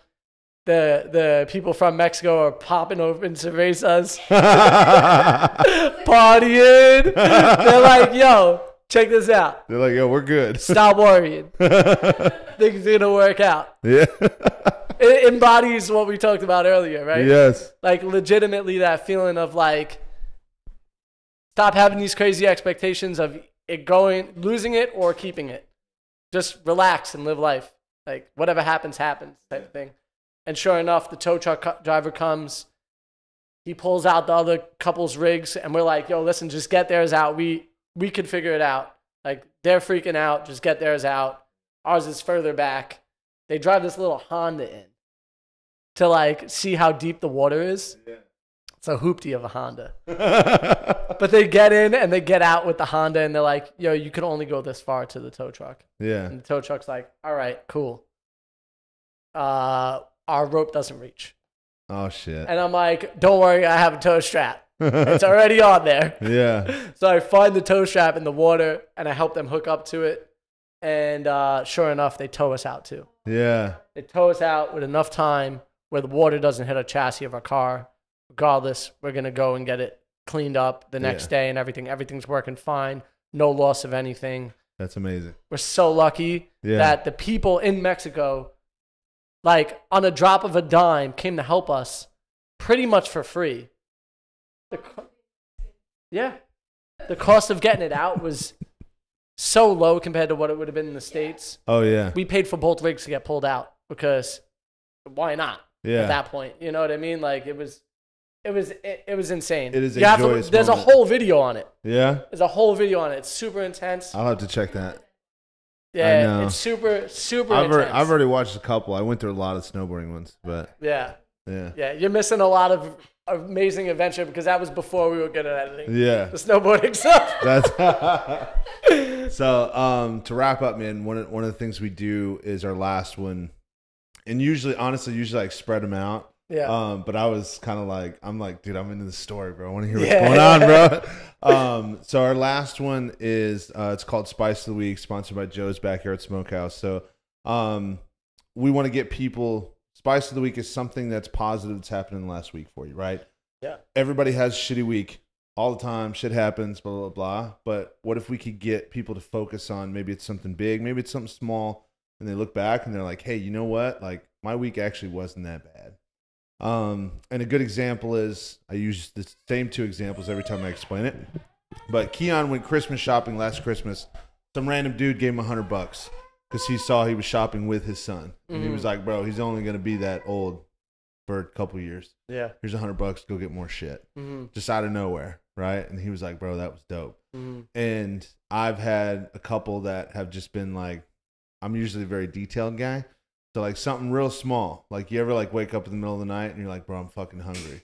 And you find that like perfect midnight snack. And you're like, bro, that smacked. I hit the spot. And just like fast forward like 3 or 4 days later, I'm like, bro, nothing will hit harder than the way that midnight snack. You know what I'm saying? Yeah, I feel you. So anything you got in the last week or 2? Yeah, in the last week, like literally so we make the YouTube videos, and it's a way for us to get our stuff out, like, you know, document our lives. Yeah. Just like the ability to be able to look back at that stuff is incredible.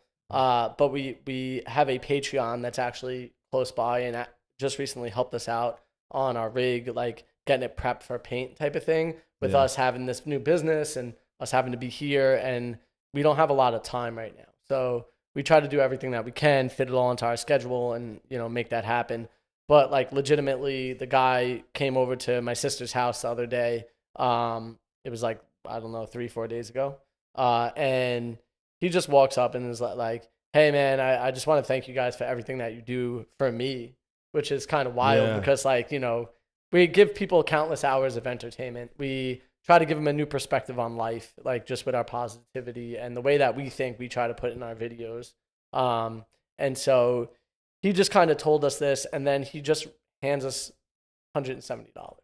Yeah. You know what I mean? Like, that's dope. And I'm like, dude, like, you don't have to do this. And he's like, that's the thing, is like, I want to.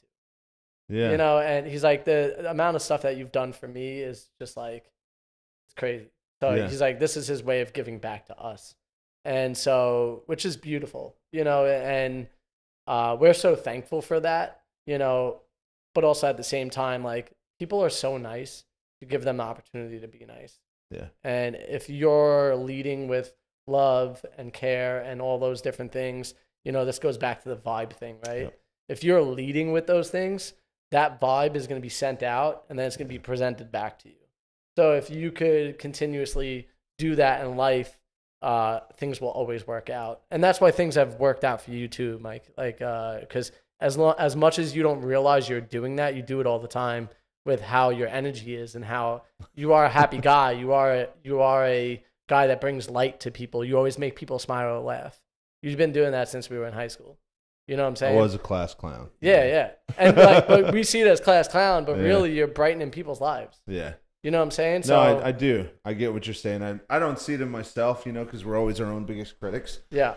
But I've always recognized in a few people as you go through life, and you're 100% right. I think it's really difficult to look at the world nowadays and stay positive sometimes when you're looking at it from a big perspective. Mm-hmm. But when you really dive deep and you give people the opportunity, and you go one person at a time. Yep. And I think that's when you really start to hit what you're talking about. You start seeing the positivity in people, and the fact that you guys have the effect on somebody to give something away that people cherish in today's world. Like, people value money over everything. Mm-hmm. Money is the most sought after thing in the world. Mm-hmm. You know what I'm saying?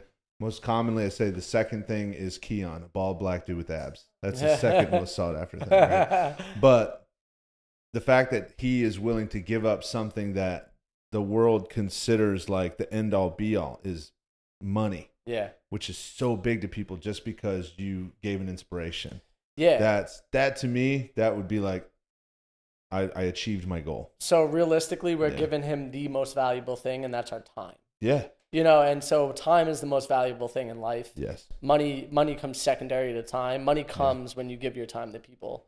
Yeah. And that's the reason why, like, when you start a business, you're putting your time and devotion into that business, and that's why money comes when you have that business. Correct. So time is the most important thing. So, like, if we could have like a little bit of a mind shift at the end of this, you know, conversation, really is just to remember to value your time, to value the energy you put into that time, you know, and then if you value those things in the right way, the money will come. Yes. You know, I couldn't agree with you more. Yeah. So, my spice of the week is really simple. I had an entire day where I didn't have any responsibilities. This is actually the second time that I've used this one. But because we do so many different things, and because, you know, I'm so anal retardant on trying to chase the thing that really corrupts me, it was so amazing. It was incredible, bro. Like, you wake up and you're just like, I can do whatever the fuck I want. I don't gotta do shit. You know what I'm saying? And it's just like, you get through half the day. She took a nap. Like, I played a little bit of video games. I'm still a video game buff. Oh, yeah. Watched the MMA fights last night. Nice. Turned them on, right? And I'm just like, bro, chilling. And that was it. That's an amazing feeling. It was. It was truthfully an amazing. Anybody that doesn't know when you're going 24/7 or when you're driving someplace or traveling, you're figuring things out, and you have a whole day where you're like, bro, I don't have to leave this lake, or I don't have to leave my bed, or whatever it is. Yeah. It is a joyful thing. So that's the difference between vacation and travel. Yeah. Is like when you're traveling, you have a lot of those moments. Yeah. Like we still have our, our business and stuff that we have to run, but we have a lot of moments where we wake up, we do 2 hours of work, and then we're just chilling. We could go hang out with friends. We could go explore this new area. We bring a camera with us because we're going to film it and put it on YouTube eventually or whatever, with a concept behind it. But like we get that opportunity quite often in living this lifestyle. And that's one of the huge reasons why we decided to continue with this lifestyle. I love it. So we could have that spice of life back. That's dope, man. So before we wrap up, dude, do me a favor, look right into that one. Tell everyone all the places that they can find you. Anywhere, tell them, make sure you guys go subscribe and all the follows and all that bullshit. Truthfully, just from my personal perspective, sitting here and having this conversation, it opens your mindset a little bit, and it really it gave me a good connection point with hyper quality individuals that really care about the well-being of the people that are watching and invest their time into. It's not just the money. It's like, hey, check out what we're doing. You can do it too. You can live a life where you're joyful. So I am 1000% a fan. I will forever be 1000% a fan, and I will advocate for you guys to go watch this channel as much as possible. So do me a favor, look right in there and tell everybody. Yeah, first and foremost, thank you for having us on the podcast. We really appreciate that. Like, this has been a great experience, and just getting to see Mike in so many years has been awesome to catch up a bit. And we have a lot more to catch up on. But FNA Van Life across the board. So it's F and like Nancy, A as in Alex, Van Life. And you could look that up on pretty much any platform, whether it's Instagram, YouTube, TikTok, Spotify. You'll find all of our content there. Or you could just go to our website, fnavanlife.com, and that's how you can find all of our stuff. We have great quality content, as well as we just want to bring positivity to your life. And if we could do that, let us know. We'd love to hear it from you guys, because that's what keeps us going. Nice. I love it. So thank you guys. You guys are the best. Dude, I'm stoked. So till next time, fellas and ladies. Peace out.